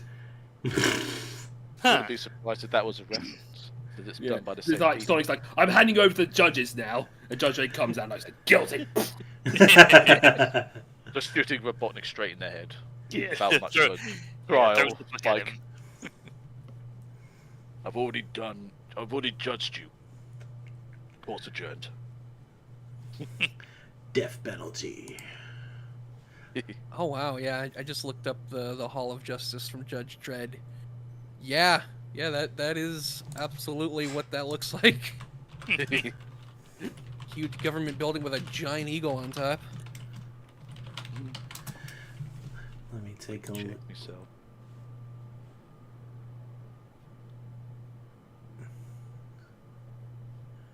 The pictures I find are quite different. Yeah. Unless you're just referring to the emblem. Yeah, mainly the giant eagle, yeah. Yeah, it's kind of there, but slightly different. Copyright friendly, I suppose. But yeah, it's definitely a reference. I wouldn't be surprised, yeah. Same cast members a lot. Yeah, the Fleetway Sonic definitely loves its comic book references. Definitely is. Alrighty then. I also like how one of the kid in the first panel has like what looks like a Darth Vader helmet on or something. Oh, yeah. That's a good point, Must yeah. have got it from a Hooper Badnik. Yeah. And he's just wearing it. It's like, I think it's cool. Can't blame him, he Even though looks he's pretty not cool. really. Gotta love Apparently it. Just the one guy that's in the crowd, like up high. He's just not really interested. He's just busy drinking. Yeah. Like, Oh, I've had enough. I had enough looking at that fat oaf. Like, oh, Robotnik's defeated? Whatever. Wait, Oh. hold on. I actually have a. There you go. Ah, there we go. Right, Sir Ewan, how about the fourth and Yeah. final chapter of this exciting epic story? The final chapter. Or part, really, as it's called. But yeah. Let us begin. Indeed. Sonic is searching the streets for Robotnik, but is annoyed that he can't find him despite his huge size. Amy and Johnny come up empty with no sign of Robotnik either, although Tails found and captured Vermin the Cybernik. Although Sonic is more interested in Robotnik. Johnny Lightfoot says that it's likely Robotnik could be heading for his citadel, though citizens are guarding all the entrances, so there's no way he could get by without being noticed. Though Sonic has a hunch as to where Sonic would go, that no one would look for. Underground. In the Sonic sewers. Underground. No, it's not Sonic Robotnik Underground, it's Robotnik Underground. Yes. Yes, it is. Tails says Tails says if Sonic is going through the sewers, but he chooses to stick above ground for that. Beneath Citadel Robotnik, the Doctor is shouting at Grimer to hurry and crank up the backup generator so all the systems can get back online so he can rule again, although Grimer is struggling because it's such big heavy machinery. Sonic smashes in through the window and knocks Grimer over as he starts to run around the backup generator, which Grimer is surprised Sonic is actually helping power up the systems, with Robotnik telling him to keep his voice down, as Sonic is obviously unaware of what he's doing, where once everything is all powered up, he will destroy Sonic and all those who opposed him. Although Sonic knows what he's doing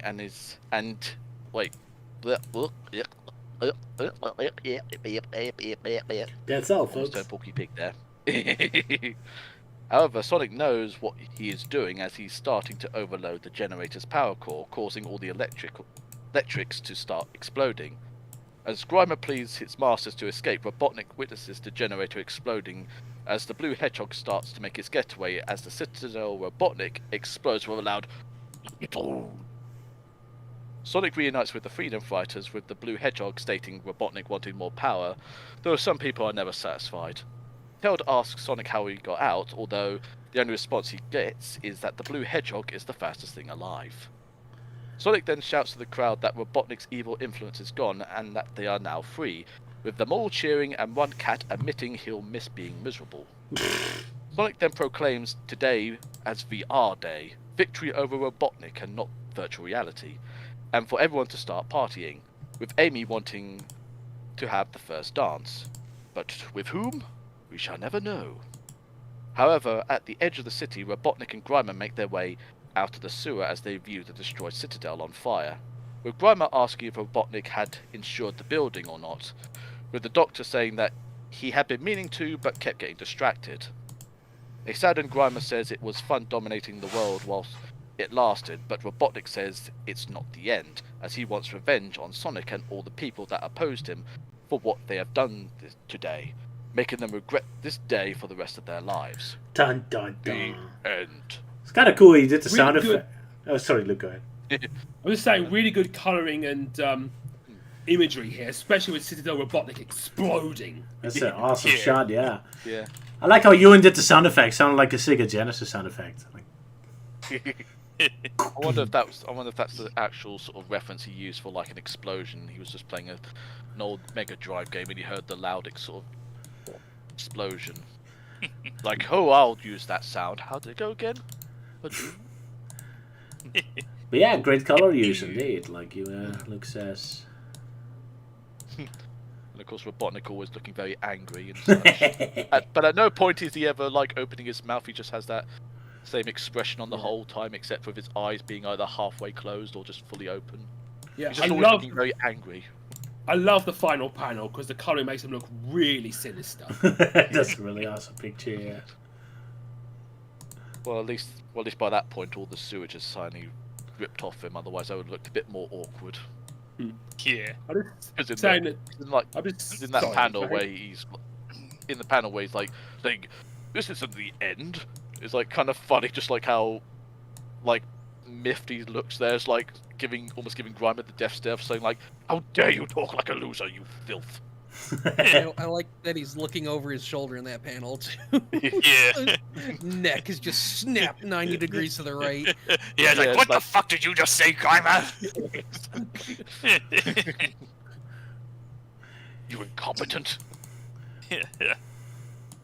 But yeah, I definitely recalled there being some little meme going on around that time when someone basically just did like a cutout of the cat character saying, "Oh, I'll miss being miserable," which is like kind of like the, Oh, funny, yeah. like the weirder thing you could say. It's like, "I'm gonna miss being miserable." It's like, really, you actually enjoy being miserable? Yeah, they can blame others for your problems. Now he has to be self-aware of. Now he knows he's to blame for his own problems from now on. Yeah, I also love this hilarious expressions, especially from Grimer, like the one where he gets his face kicked in, and also in the panel where it's all yellow with Sonic overloading the generator. Sonic, as Robotnik, looks kind of buff there. Oh yeah. He's like, "Oh shit, I gotta run. Breathe in."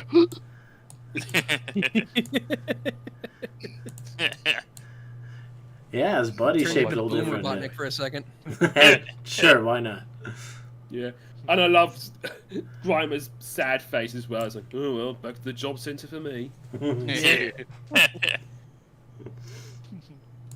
Good stuff. Time to update my LinkedIn.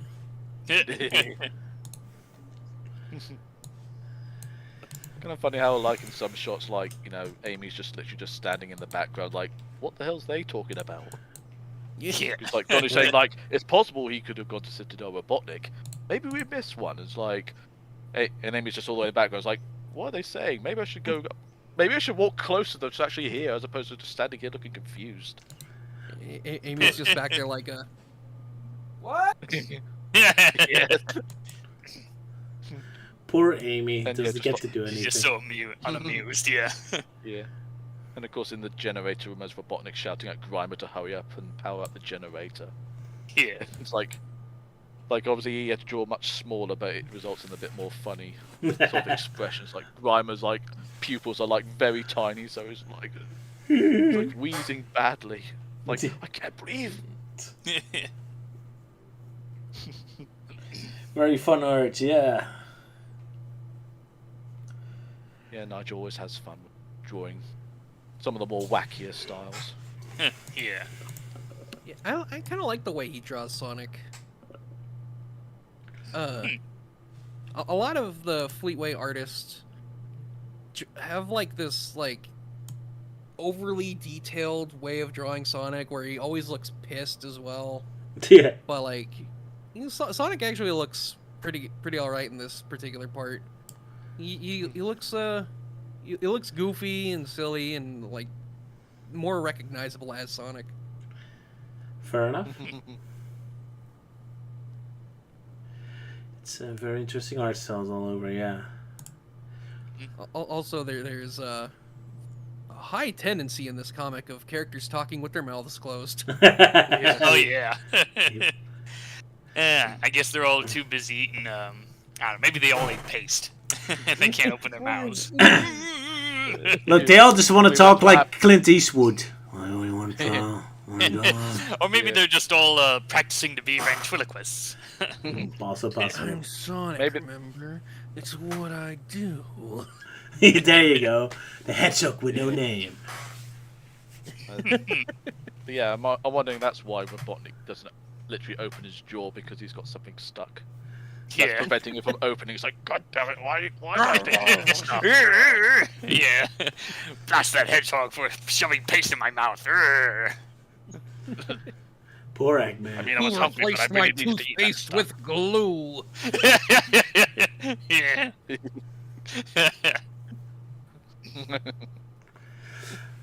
Alrighty, speaking of great art, shall we look at the fan art? Like Eggman the Easter egg, Robotnik Easter egg. I hate Easter. Oh, yeah, because this was Yeah. Easter. Yeah, it's Dr. an Easter Easter egg. Eggman. And yet not one of them of him dressed as the Easter Bunny. Of course. Good. Well, I did see a Although- fan art picture of one, like, but it's not much till later. I also love the Well, picture I of find- Johnny because he looks so angry, like he's about to hit his girlfriend. Like that doesn't look like a healthy relationship. A girl already looks like And she's the already. fact, like, yeah, and how his eyes are just like all derpy at that point. Like he's so angry, he just went derp. I was like, Yeah, my brain no function right. Pretty much. Yeah. And of course, like, a random egg throwing party going on. Oh yeah, which more looks like Trace artwork. Yeah. And And also you Amy- got it.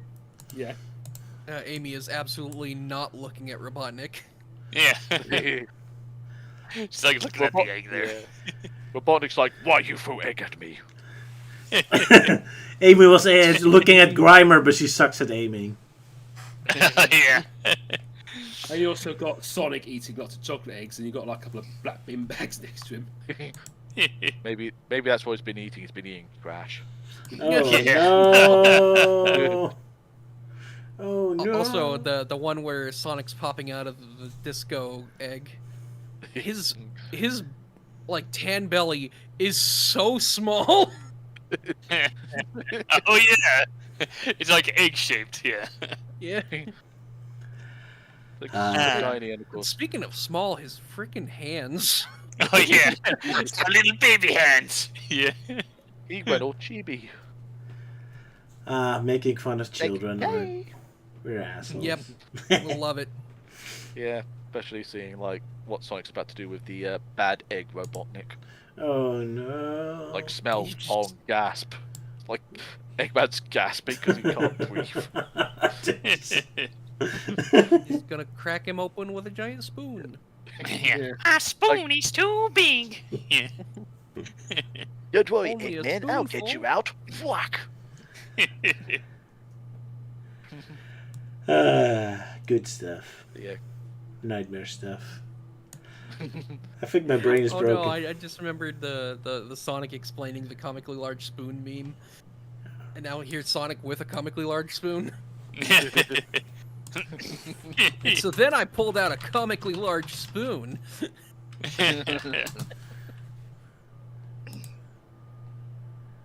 And yeah, what is going on with Johnny Lightfoot? Yeah. So like dirt. He's like, oh shit, those were the wrong brownies. Damn it, woman, why did you use the wrong ingredients? Yeah. Oh it's my like, god! I just realised if Johnny was given a pitchfork, it could almost be like a rap bunny version of American Gothic. Oh yeah. Oh man. Indeed, they do look like that.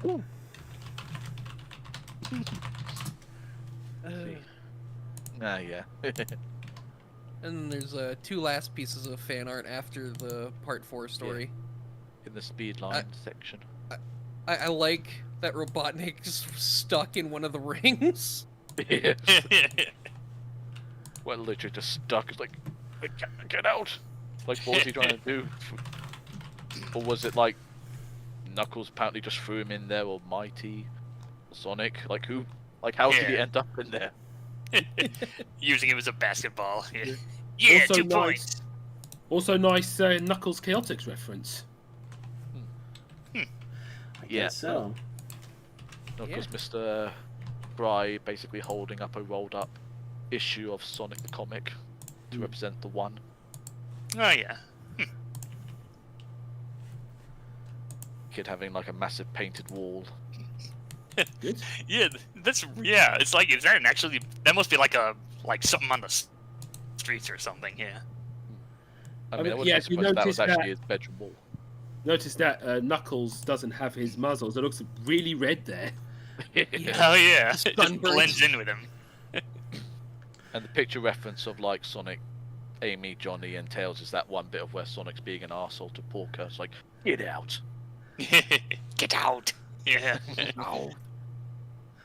But hey, at least the kids got themselves these Sega Mega Hog tags. There you go. What more do you want?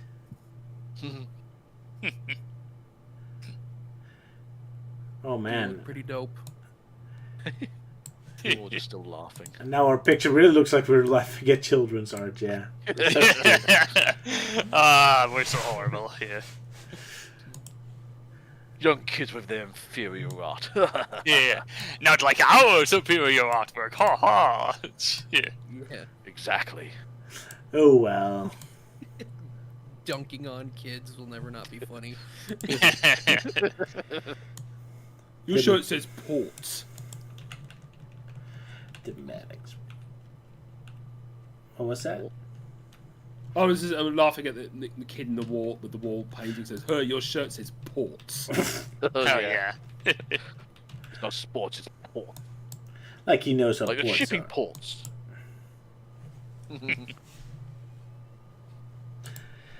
I think my brain is up. I think we should be ending our stream today now. Yeah. Yeah, I guess we might as well end with the quick announcement that we're gonna be taking a break from Fleetway from what we discussed.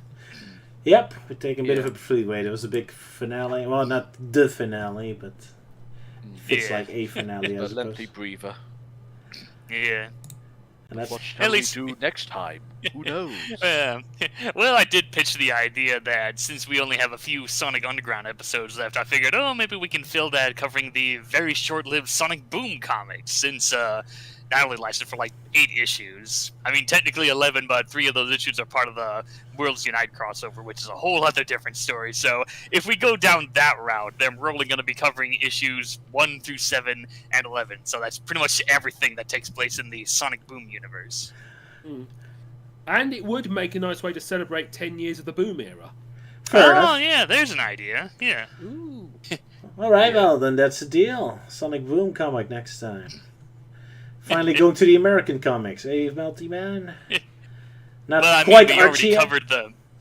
Yeah, we already covered the original miniseries for Archie Sonic when we celebrated its 30th anniversary. Fair enough. And of course, we've covered a handful of Sonic X comics.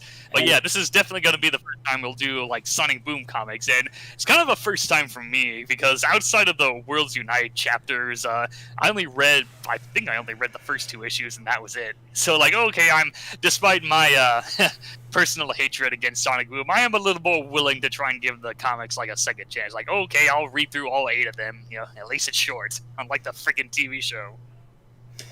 I guess so. All So right. yeah, I'll try hard not to be the bitter, cynical man, while all of you are most likely going to be more positive about it.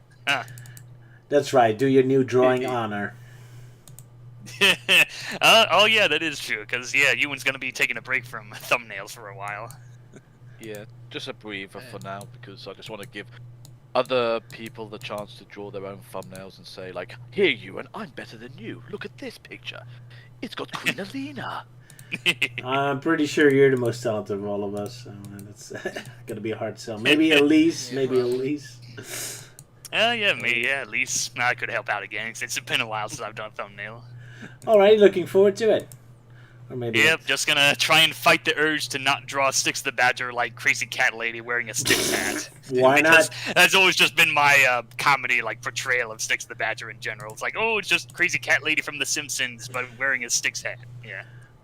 So I'll say right now, not next stream, but I will do the thumbnail for the stream after next Uh because then we're finally covering Bartleby the Prisoner, oh. Oh yes, yeah. that one.